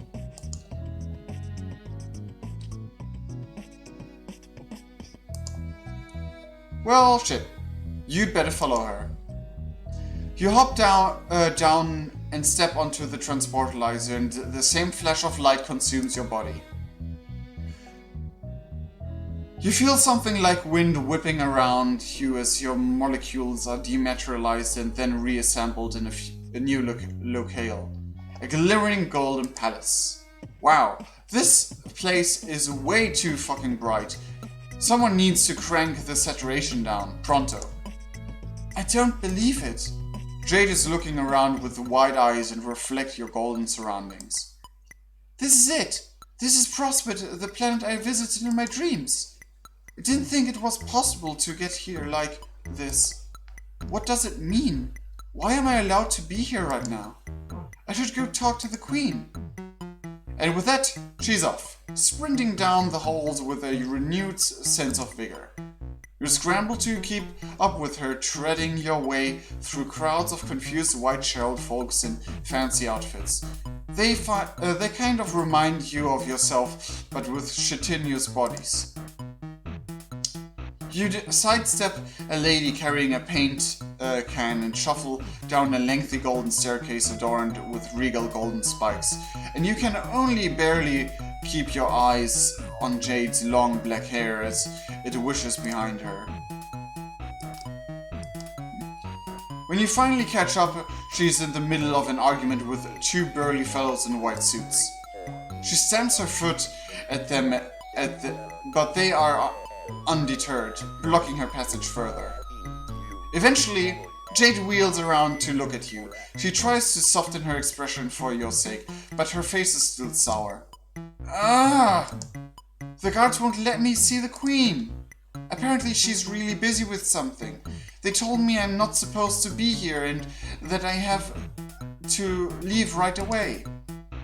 This is totally bull. I'm a princess. I swear some of these idiots can't even recognize me without the pretty golden dress. Blah. I guess I'm not getting any answers here either. Let's just get out of here. And she's off again.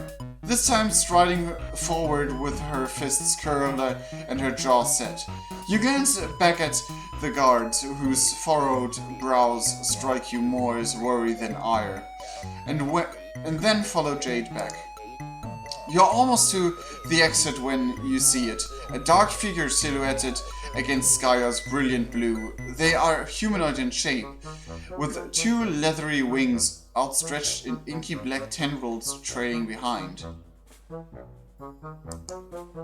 Crimson force crackles in their wake, and they swoop over the city like a bird of prey.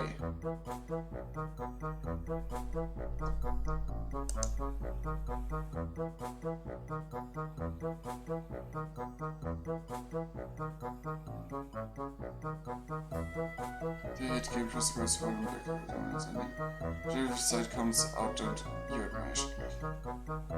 I missed it, this is literally the saddest moment by to be caught on stream. Jack Spears nail a crow. But like the prototyped version of Jack is not able to exist at this point in time on multiple reasons. First off, it's too early in the point of timeline, and we just used the transportalizer. We didn't teleport through time and space. I mean, maybe we waited a few days. Maybe it's not a point in time thing, but also the kids didn't play Spurb and didn't prototype anything. Jack didn't got, like, nothing got prototyped. Not the crow sword thing, not the clown stuff, nothing got prototyped, because they haven't played Spurb. So their version of the Spurb universe should not have this Jack.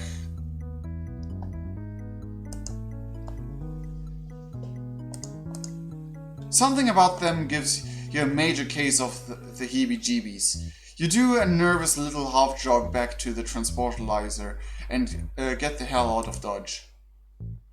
The temple feels oppressively dark compared to the blinding bright of Prospect.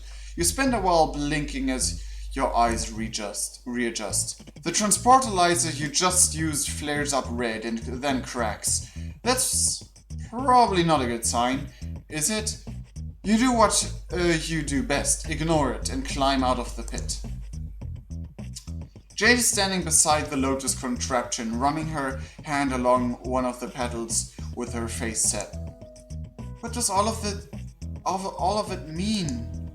Was this here all along? Was my grandpa been to Prospect before? If I can't go there, then it must still exist. The game must still exist, but how? None of it makes any sense. It doesn't. But, I mean, the game was always not really a game, but an other medium universe thingy. So it kind of still exists. I need to think about this. You follow Jade slowly back to her house as she mumbles to herself, brows furrowed. You can barely catch what she's saying, but she's clearly thinking hard. Oh god, it's dark. Wait a second. Can I... Light, turn on please. This must be better, hopefully. A little bit. Good enough. The clouds have never been wrong before. Is it too early? Was this meant to happen? Once you reach the atrium, Jade lets out a sharp breath and nods her head. Resolute, she turns to you. Alright, I think I understand. I know what's going on now. Great! You offer her your most winning smile. What's the sitch? Well, the truth is, I was always being very immature about the idea of being a hero and having a destiny. Life isn't like in kids' cartoons after all. Heroism isn't all rainbows and sunshine, and it's childish to think that everyone gets a happy ending. That kind of storybook stuff doesn't really exist. Depends on your viewpoint. To be a real hero, you have to be prepared to suffer horribly. It makes sense when you think about it. If everything came easy, there wouldn't actually be anything heroic about it. Why else would my grandpa have put me on this island? Why else would Beck want to keep me safe here, even now that everything's changed? It's because it's my destiny. I have to prove that I'm willing to suffer and willing to sacrifice. That has to be it. This can't all have been for nothing, right? That's not the way the world works. Everything has a purpose, even if it's not clear at first. It's kind of counterproductive to what you said earlier about that's not everything is easy. Not everything, but I do follow the same schematic that everything has a meaning in some way, shape, or form, even if the meaning is stupid. Seeing Prospect in the flesh, it reminded me of that. My purpose is to do what I've always done, what my grandpa and Beck have helped me prepare me for.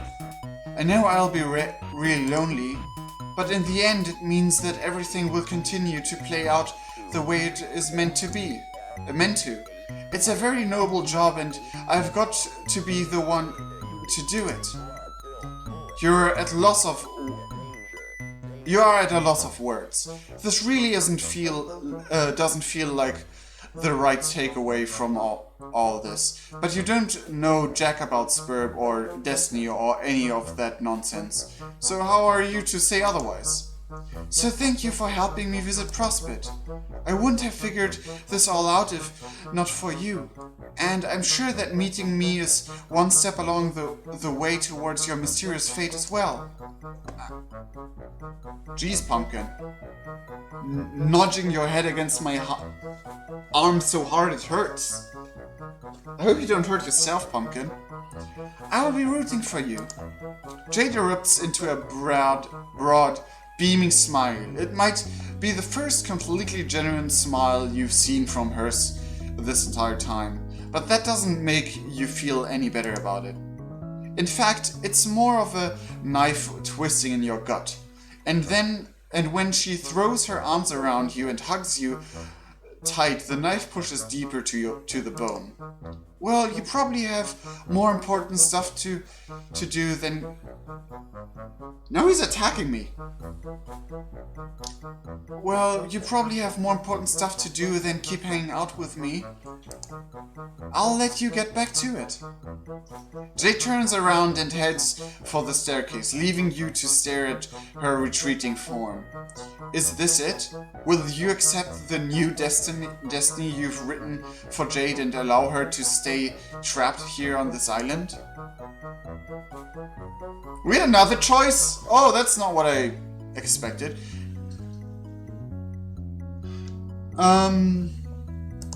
At this point in the story, in actual this is where I told you, because of the scary big man Jack. We're gonna try to calm down before bed. I'll see you soon, Ash. Okay, bye, Felicia Alman. Yeah, let's dump her here. Well, Accept is definitely the bad end. You think Accept is the bad end? I mean, accept her like that. It's really weird. Because we haven't had so many choices before. I mean, I can save, but it doesn't really do any difference.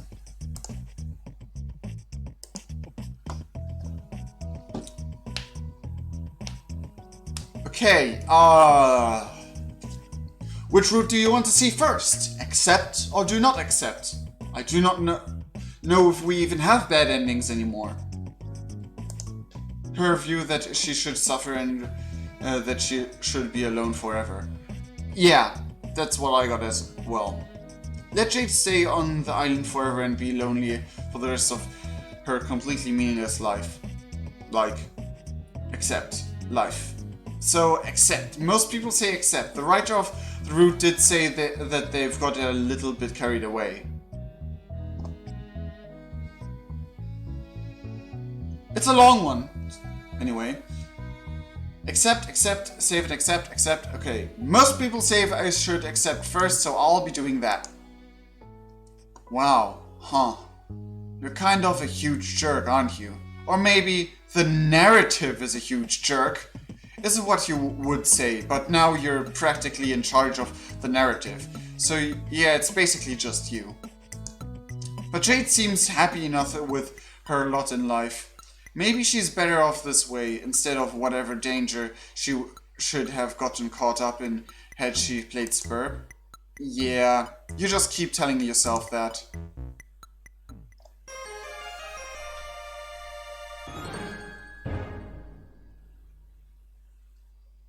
Bad end. Crossed out by important heroic end with probably Jade doing that.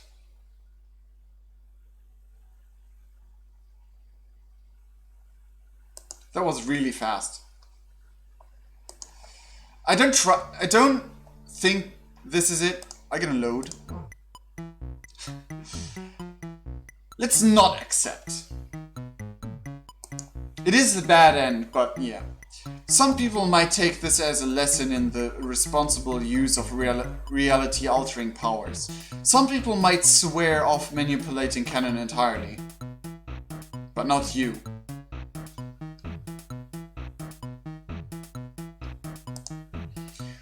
What's the point of having sick-ass powers at all if you never use them? Maybe some god is going to punish you for the way you've been fucking with the universe. But right now, you don't care. This girl would burn herself to ashes to keep her friends warm. The least you can do is risk the flame for her sake. You quickly sprint up the stairs. Oh, you're not leaving? Don't you have places to be? I will be fine here alone, I promise. It's my duty. I get used to it eventually. You can't imagine she's okay with that. No matter what she says. Does she really want to stay alone for the rest of her life? Well, of course not. What I want to do is explore the world and hang out with all my pals. But it's not about what I want. It's about doing what has to be done. That's what it has always been about for me. Well, that's bullshit. Huh? Maybe Jade's fate dictates she never played the game she wanted to play. Maybe heroes don't get a happy ending, but that doesn't mean heroes can't be happy.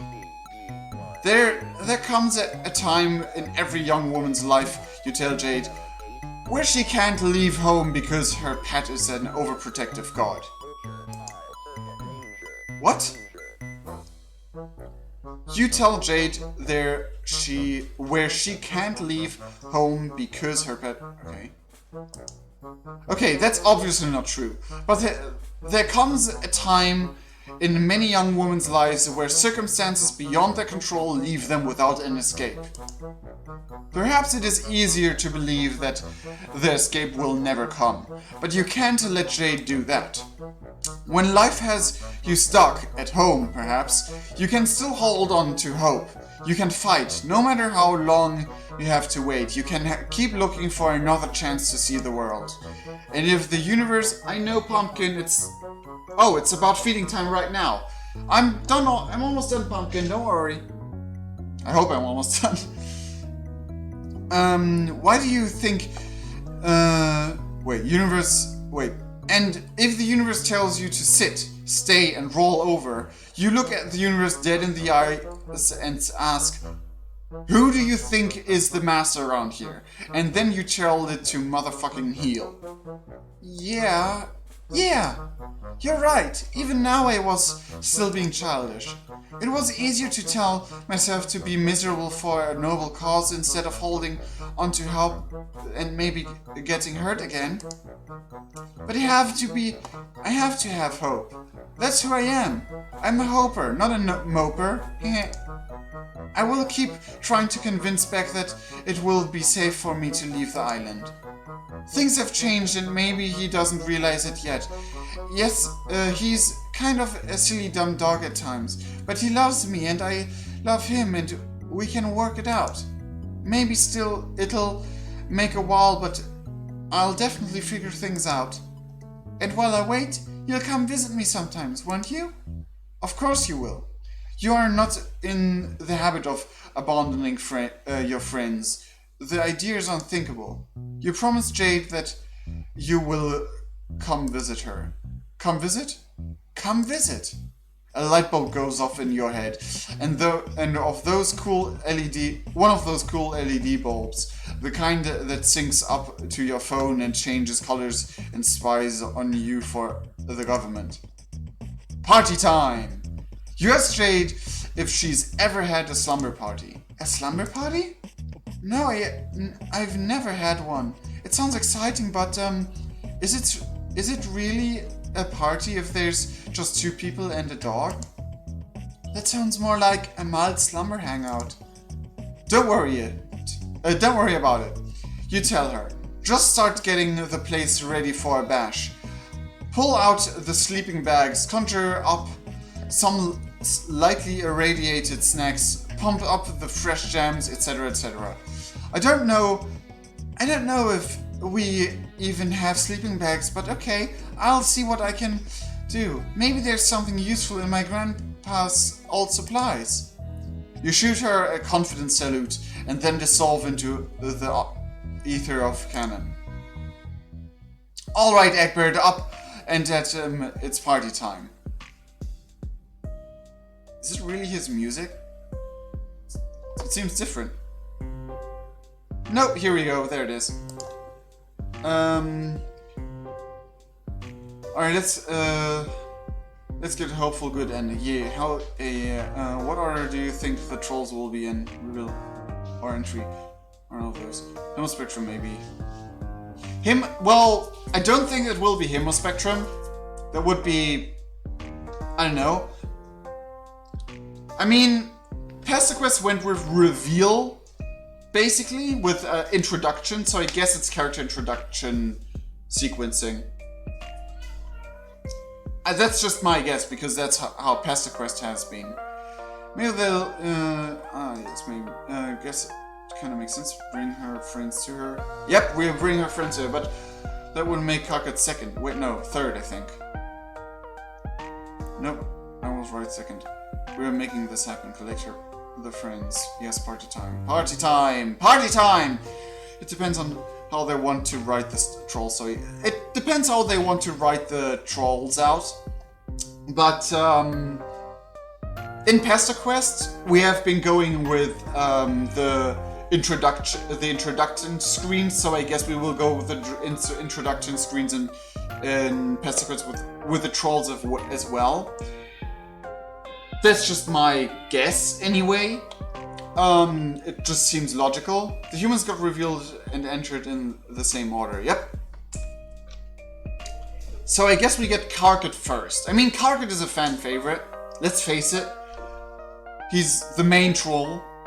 So not picking him first for the trolls might be a ballsy move in either way. Even though James Rogue is a really hardcore Aradia fan, and yeah. Jade needs justice for what the epilogues did to her. Jade needs justice. Basically, everyone needs justice for what the epilogues did to them. God would always be first, which is why I don't think it's Hemispectrum. Yeah, if it was Hemispectrum, Karkat would be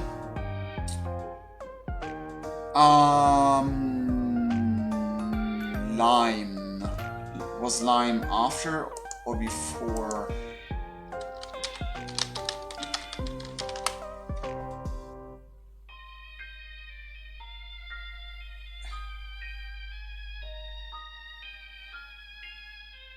So many fanon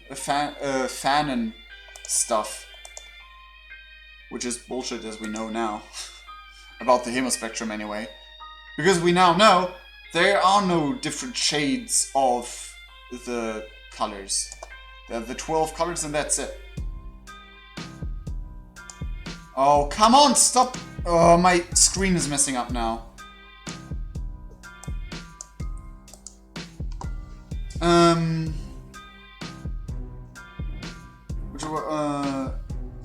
Second volume, 20 characters, 4 beta kits, 4 alpha kits, 12 trolls, 14 volumes. Means 2 trolls in each volume. If we get the beta kits at all. That is. I just want to see my dear Tavros. Yeah. Alright, Egbert, up and at him, it's party time. Johnny yelps and tumbles out of his chair, crashing to the ground in an undignified heap. It looks like he was in the middle of debugging some code on his computer when you interrupted him. He disentangles his limbs and stands up with a groan. Okay, Magic Mailman. We need to get something straight. Your powers are extremely cool, but using them like this is kind of lame. Jump scares rank very low on the prank scale. They don't take any effort. They are just sort of mean and annoying. That's your viewpoint, John. But whatever. You apologize for scaring John. You're just in a very excited mood right now because it's time for a motherfucking slumber party. Oh, cool. I've never been to a slumber party before. Who is it with? You grin. Don't you already know who with, John? The American Association of Mailmen? You give him a blank stare. Alright, probably my other friends. That one should have been obvious. There you go, John. You tell him to pack up whatever supplies he thinks he should bring and then get ready for another whirlwind ride through space-time. I don't know, I should probably do the responsible thing and let my dad know I'm going on a trip, even if I will be back soon. Okay, that's fine. You tell him, but don't take too much time. This route's already getting pretty long. Yep.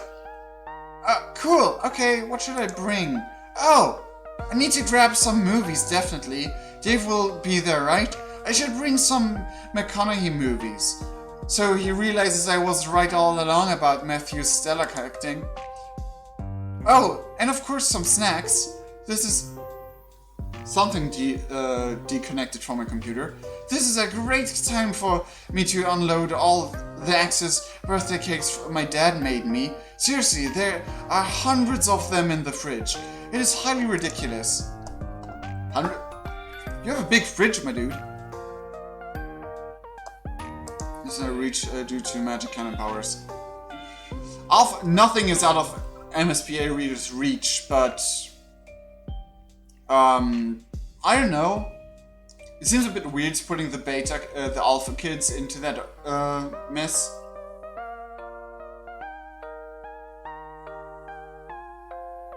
Would leave 2 trolls, yep. I mean, maybe the beta kids will show up.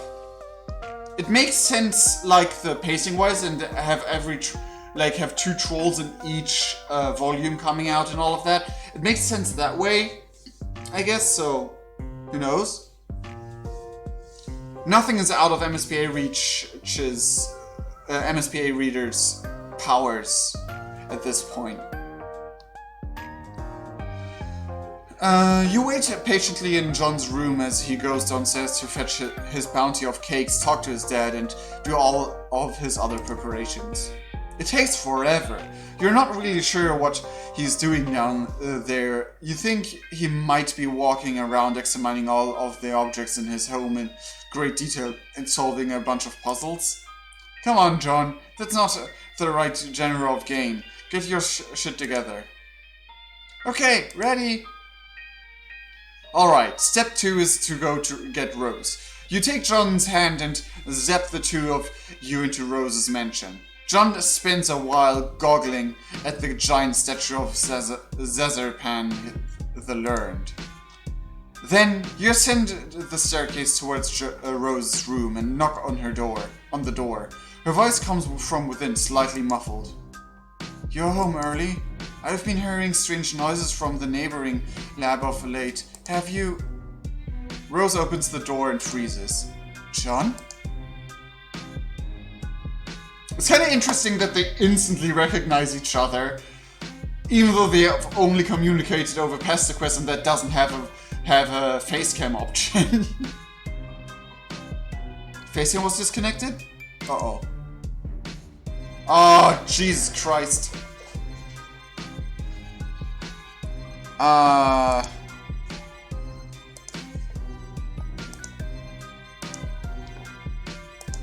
Am I back? Should be back. Am I back on screen yet? I'm gonna... hope so. I'm back. Okay, good. Shit.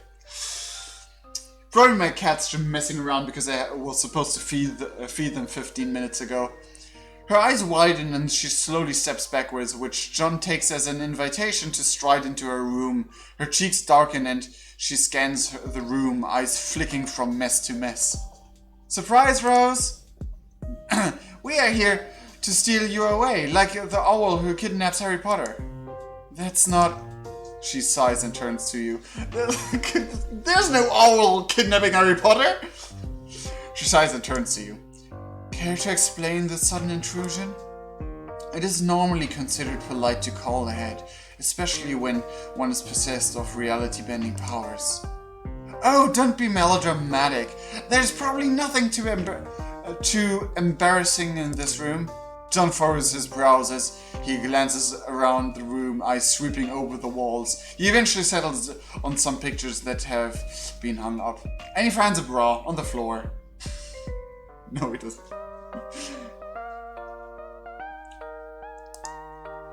I mean, look at these great drawings. Did you do those? That was so cool. I didn't know you drew stuff. Rose gives him the smile of a girl whose soul has just shriveled into a blackened husk. Like a therapist. Again, an explanation would be nice. You explain that you've come to collect Jade's friends for a slumber party. I see. The commercial and critical failure of Spurb must have impacted her more strongly than I anticipated. She was really looking forward to playing that game with us. Yeah, that's putting it lightly, probably. I would hate to disappoint her further. Consider this my RSVP. Rose gives you a curt nod and then turns to frown at John, who is poking around under her bed. Something tugs at the corner of her mouth. John, you nosy idiot! He wasn't that nosy in Homestuck. John, my mother is busy and will not be expecting to return for a while. Why don't you and your strange friend go analyze her room instead? I need time to pack. Oh, okay, Rose. Whatever you say.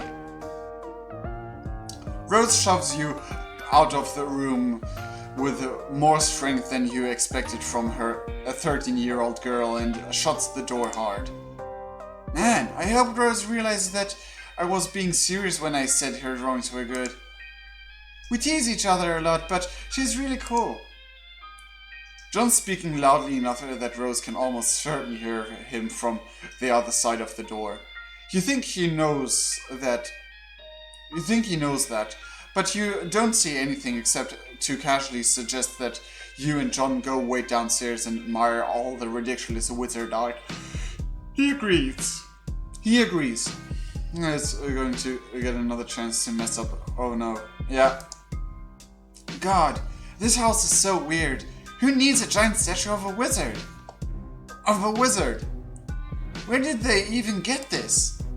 Oh, and speaking of weird, I didn't want to bring this up with Rose in case it's just some funny story I'm not in on, but what's with all the writing on her? That's a hint. That's a freaking hint to the secret of a great secret that happened in Homestuck. A great secret reveal. I'm surprised that MSPA really didn't see any of it. Huh. Oh god, MSPA, yeah. But John trails off as Rose descends to the stairs with a neatly packed bag. Shall we? We shall, you say. With a hand on each of their shoulders, you close your eyes and concentrate on the Strider apartment. You're aiming for the hallway outside the front door, but this power is still taking some getting used to, so you instead pop into existence right on the top of Dave's bed. He's tapping away at something on his computer, and as soon as you appear, his entire body tenses up. You've barely had a moment to react before Dave wheels around in his chair and flings a handful of shurikens at you. One of them grazes Rose's cheek so closely a strand of pale hair flutters to the ground.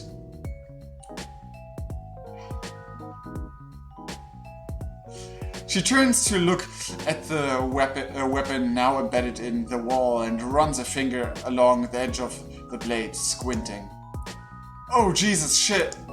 What the fuck, man? Surprise! Okay, rule 1 of time travel or dimension hopping on, don't fucking pull this kind of shit. I mean, seriously. Under any other circumstances, I'd be shitting my fucking nuts off about the opportunity to chill with my best bro. But dude, you can't just drop a guy's besties into the middle of his room out of nowhere like this. This is an extreme solar fox pass. You gotta give a guy some time to prepare. Don't be melodramatic, Dave. I assure you, there's nothing present in this room that could make us think lesser of you. If Rose was scared by that near-death experience, just how she doesn't show it. Just now, she doesn't show it. She hops off the bed and glances around. If you left any pornography out, it will only serve to confirm the hypothesis I have already made. Dude, are these selfies? Are you doing the duck face in this one? Oh man, was the duck face isn't the thing 2009? I don't remember. Oh, for fuck's sake, John. You get a VIP all access backstage pass, and the first thing you do is insult my stuff? Like some rowdy tool at the Nickelback concert rummaging through their closets instead of doing the musical world a favor and assassinating them? Well, yeah. You would do the same, dude. Touché. But anyways, aside from you getting your grubby hands all over my pristine collection of cool swords, what the hell are you all doing here? We're having a slumber party. Are you in? Oh, I don't know. Bro is basically always keeping tabs on me. Guy wants me to be safe, you know? Or rather wants me to only be in the right kind of danger to teach me lessons about irony and being a dope-ass fucking ninja master. It's all some pretty intense supervision is the point that being made here. Was already getting some rank vibes from him after that little jaunt over to Olive Garden. Actually, the vibes have been off ever since John's B-Day, if I'm being honest. Pumpkin, runter da! So I don't know how he'd feel about me gallivanting off on some magic snooze adventure with Slappy the time-traveling mailman. Seems like the kind of thing he'd take issue with. Ah, come on, you can't be that bad. What kind of guy wouldn't let his brother go hang out with his friends? I guess, yeah. Yeah, I guess. Be a pretty shitty kind of guy if he did that, wouldn't he? Dave stares off into the middle distance for a while. Rose observes him intently. Look, Dave, I don't think it would feel right if we all had a big party and you weren't there. Jade would really miss you. As would we. Yeah! Dave glances furtively around the room as if he's expecting a camera to blink at him from up in one of the corners. Alright, I'm in. Let me just grab some subs. That's supplies for short. Hey mailman, what's Jade's hell dog like to like? Do I need to bring one of these cool ass swords? Cool? These swords are like $5 Chinatown swords, aren't they? What? No. Okay, listen. While Dave grabs his stuff and John heckles him affectionately, Rose's attention has been drawn back to the shuriken Dave threw at her. You stroll over and ask her what's up. She responds with her own question. Have you been introduced to Dave's brother?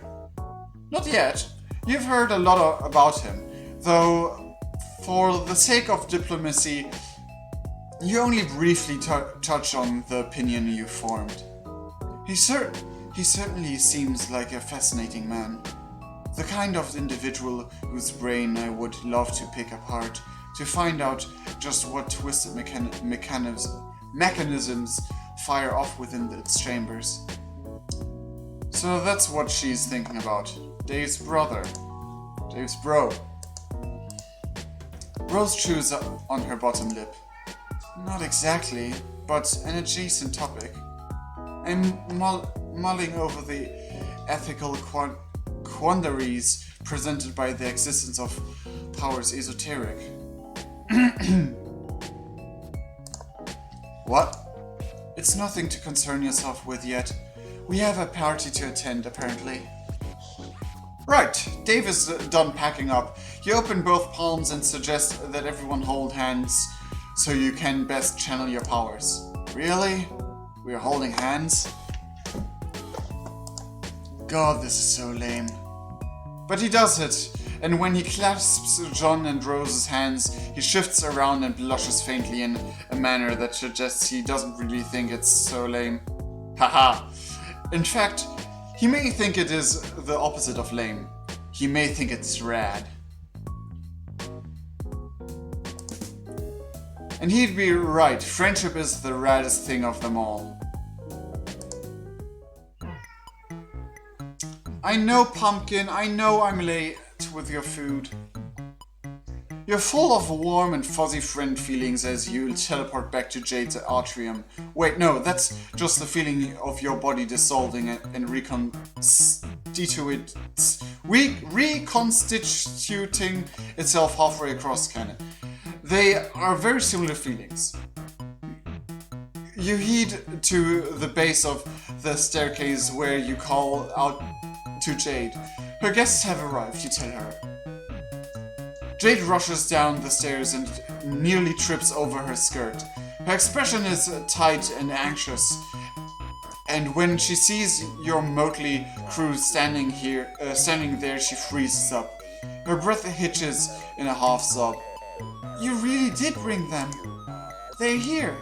You're all here. Jade breaks into a wide grin and sprints forward, launching herself like a missile at her friends. Dave throws himself bodily out of the way and Rose takes an alarmed step back, leaving John to bear the full brunt of her affections. She crashes into him and the two of them go spinning around and around as Jade laughs breathily. Looking at the Spadge stuff because she is a Snoopy Snoop. I'll check. Whoa, calm down there, Jade. It's nice to meet you too. Tears are beating in her eyes as she squeezes him tight, and then pecks his cheek with soft kisses. Oh, John, I'm so happy to see you in person. In waking person and everything. I spent so much time watching you sleep. What? Jade swings around to look at her other two pals. Come on, you two. Get over here. We are having 4 times hog combo right now. Look at Dave blush. Rose and Dave cautiously step forward and Jade, with John's help, yanks them both into the tight embrace. She smooches them on the cheeks, too. Rose's face lights up with a blush and Dave nearly goes catatonic. When Jade pulls back, she's clutching John's hand and tugging so hard she might pull the damn thing off. Come on, everyone, let's go upstairs. I found a bunch of military-grade sleeping bags in Grandpa's old adventuring gear and set them up in my room. We can play with all my toys and jam out to some music and stay up all night chatting with each other and oh my god, you're here, you're all here, this is really happening. Jade's next laugh verges on hysterical and she's got tears streak down her cheeks. Dave looks a little perturbed. Wow, holy shit. It's cool, Jade. No need to get so like this. Kind of fucks me up seeing you cry. Not that I'm trying to make this all about me. I mean, Dave, you're doing a horrible job of comforting her. Jade, come here. I shall hold you in my arms. Rose walks over to Jade, extends her thumbs and swipes them down Jade's teary cheeks in a stiff, mechanical motion. Then she wraps her arms around Jade in an embrace that could generously be called a hug, but looks more like the precursor to an alien medical examination. John boggles at the display. None of you whack jobs know how to do this. Oh my god. Come here, Jade. Oh, thank you, John. Now come here. Come on, everyone. Let's go. And so the party begins. Tales told, movies watched, and fun had aplenty. So many shenanigans happen. So many. Perhaps someday you'll recount them all in detail. But before you know it, the energy in the room has fled alongside the sunlight. The moon and stars cast their pale gaze upon 4 supine friends, bundled up in sleeping bags and caught midway between slumber and wakefulness. Dave is rambling about some inane bullshit that nobody's paying attention to, and Rose is attempting, quite terribly, to lecture John and Jade on the modern reinterpretation of Lovecraft's work. You think it's about time you bowed out. It's not that you have enjoyed chopping it up with these kids, but you'd feel kind of weird sticking around overnight. You can come back later. Besides, you've got places to go and sights to see. There's an entire golden moon out there full of potential friends. that you knew nothing about before today. The universe beckons, and you are powerless to refuse. You give Beck a little nod like, hey, take care of these kids. Beck doesn't nod back because he's a dog, but you like to think he understands.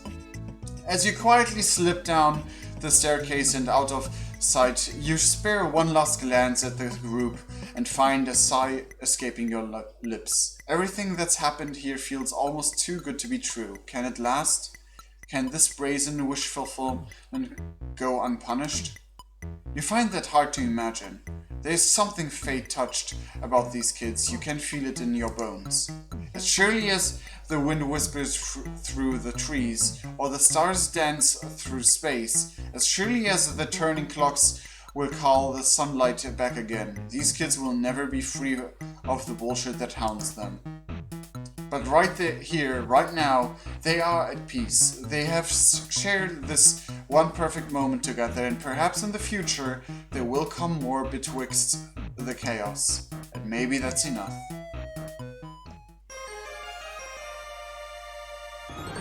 Rose painting John's nails and Dave painting himself as an animal and Jade as well. With back there, and we're just out of there with a big thumbs up. The fact that this is all non-canonical canon is so great and also the worst thing ever.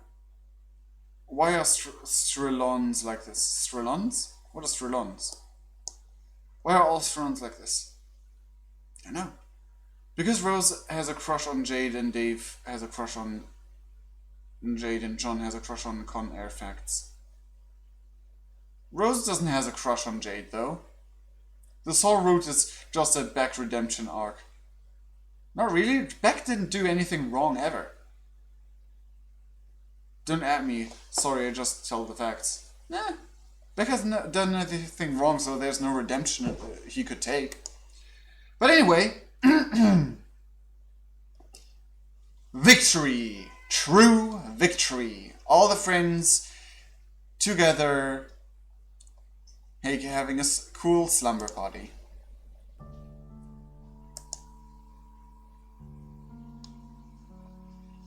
Okay then, it's really dark because I never turn on the lights because I was streaming all the time. This has been longer than expected. To be honest, it's half an hour longer than I thought it would be because this dude is shouting for food like crazy. You maybe even hear him. So, yeah, this is really happy. This is a really happy ending.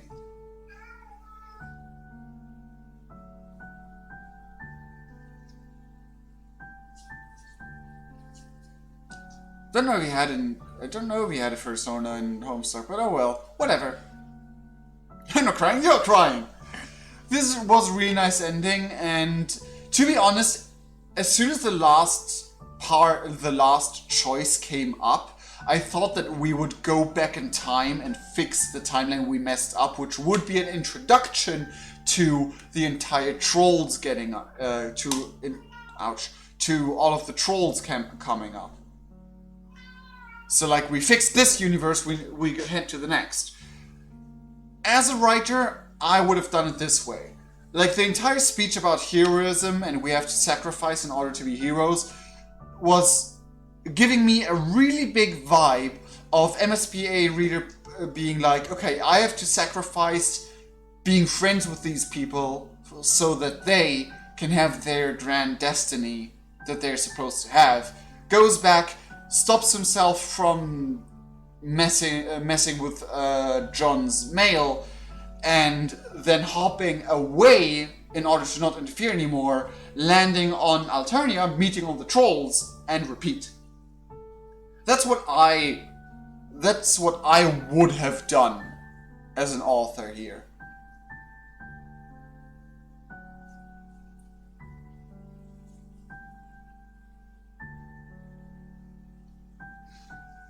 Can he even come back? Alternia is and always was canon. Depends on what you mean with canon right now, because current Homestuck writers shenanigans have plucked the meaning of the word canon by now.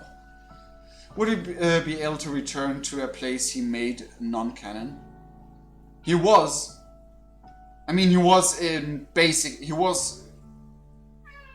everywhere, and the Homestuck writers have extended his power to be like he can jump all across what's canon and not canon.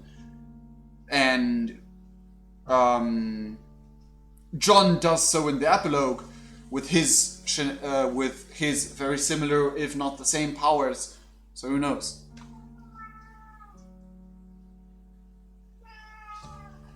Canon as it happens in the story. About which story are we talking about here? There are multiple stories being told in multiple universes this is taking place. So I think I know what you're getting at. I'm not entirely sure, but I think you mean he's able to go into the canon that he destroyed, basically. Basically, yeah. Alternia has been there before Earth was there, so even if it was only timeline thing, he would still be able to go there. And like Alternia there, because Alternia has been there before even Earth was there, before the kids even existed. So yeah, he would be able to. He even would be able to go back to the Alternia he visited, basically. I think, anyway. After something becomes non-canon? That's not true. That's not true. Alternia is still a thing because it has existed before the kids played Spurb, before the kids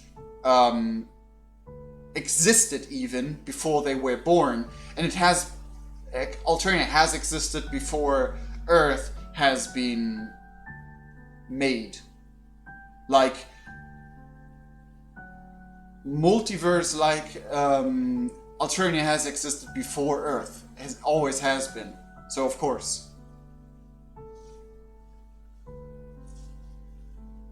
After stopping Spurb, it becomes non-canon. That's not true. Spurb has nothing to do with the canonicity of Alternia at all. Well, not the kids session, at least. No, wait.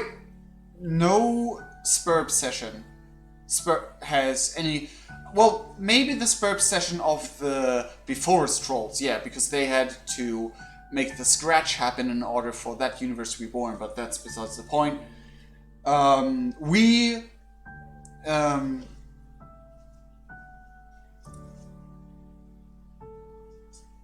No, it doesn't stop Lord English from being made.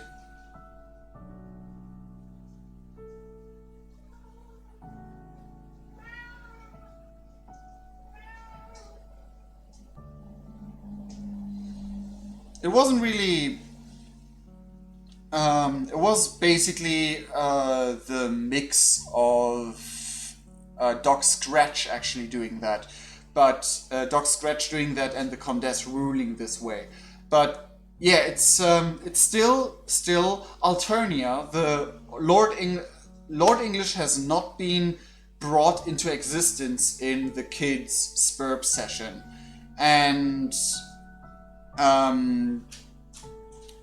Alternia and everything that happened with the Alternian trolls created Earth with their session.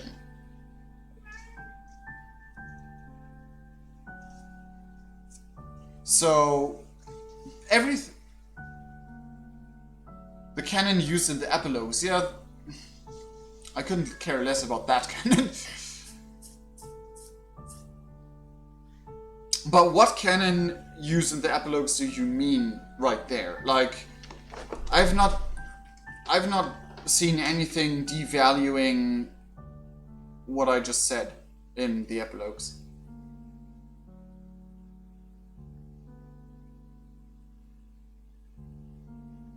Alternia's like meat and Earth is like candy? Not really? I do not see any connection in that way at all.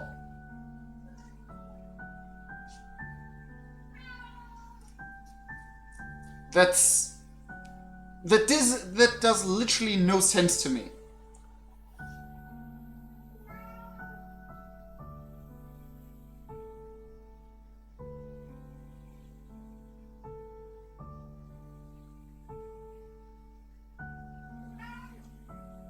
I'm talking about canonness, what Rose explained. The true canon and the non-true canon.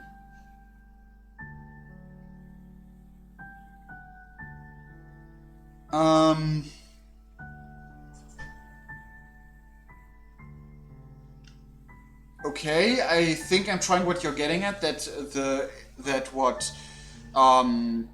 What MSPA Reader did was basically derail the canonness of that Earth where we just went on. But first of all, that's not how the canonness really works in that direction. Not entirely anyway, because it's not a derailing into another spectre of canon. It's just derailing into another universal timeline in the MSPA Reader timeline, and it is still the same over-grasping reality that Alternia is in, because Alternia is, like, the entirety of our Alternia have been being there and everything still exists there because it was in the past, basically.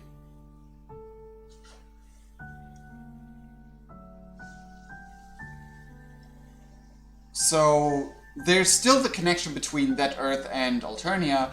It just derailed from its original timeline.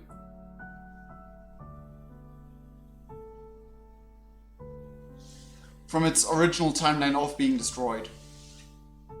That is because the trolls are in the medium, and the medium only, in their medium anyway, the trolls are in their medium, and their medium has only and purely contact to the alpha timeline of the Earth, and later on the medium of the kids. Only the alpha timeline. And the alpha timeline is what we experience in Homestuck. That is also why, for example, that the trolls have no contact to the kids anymore when specific events weren't changed and stuff like that in Homestuck.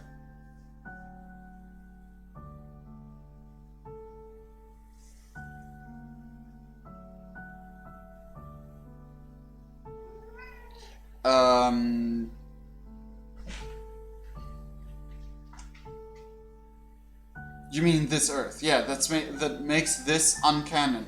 This one.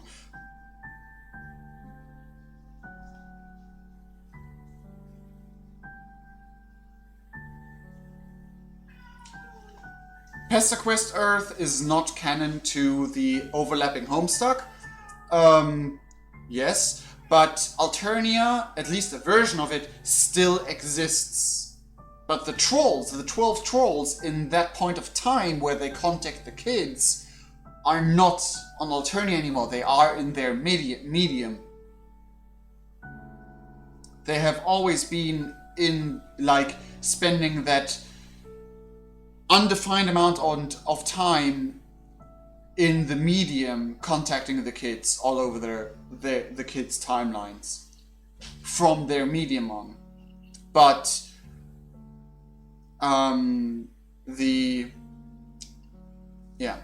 but basic.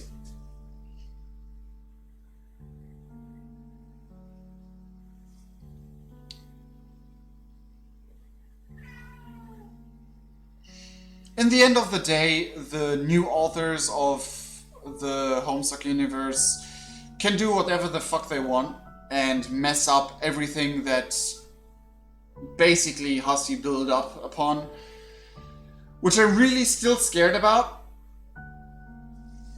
I mean, epilogue was bad enough, but yeah, we just can hope that they respect his work enough to not do that.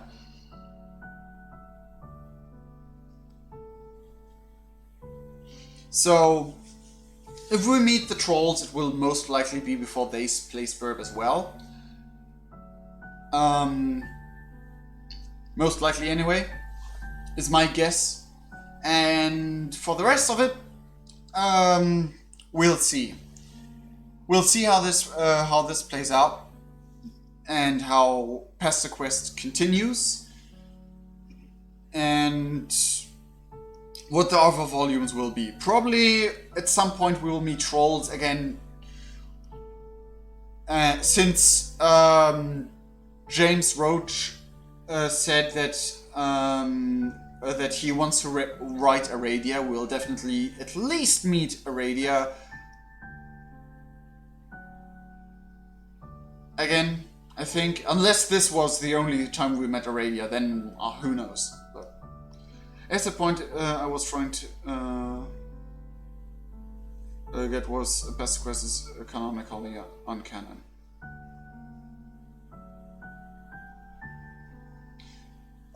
Pesterquest is its own universe. Pesterquest and Hives of Friendsdom are its own universe, just like an alternate universe to what Homestuck was. Curse by Ayasha. I do not recall Ayasha's name that way. But I'm bad on the writers' names anyway. The only one I know by heart is James Roach, because I've been following his Twitter ever since Hives of Friendsdom started.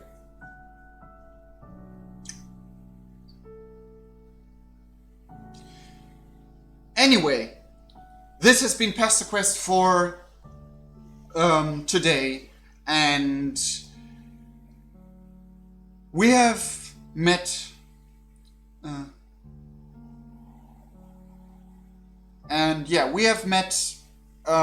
Jade today. We have talked about some canonicity bullshit.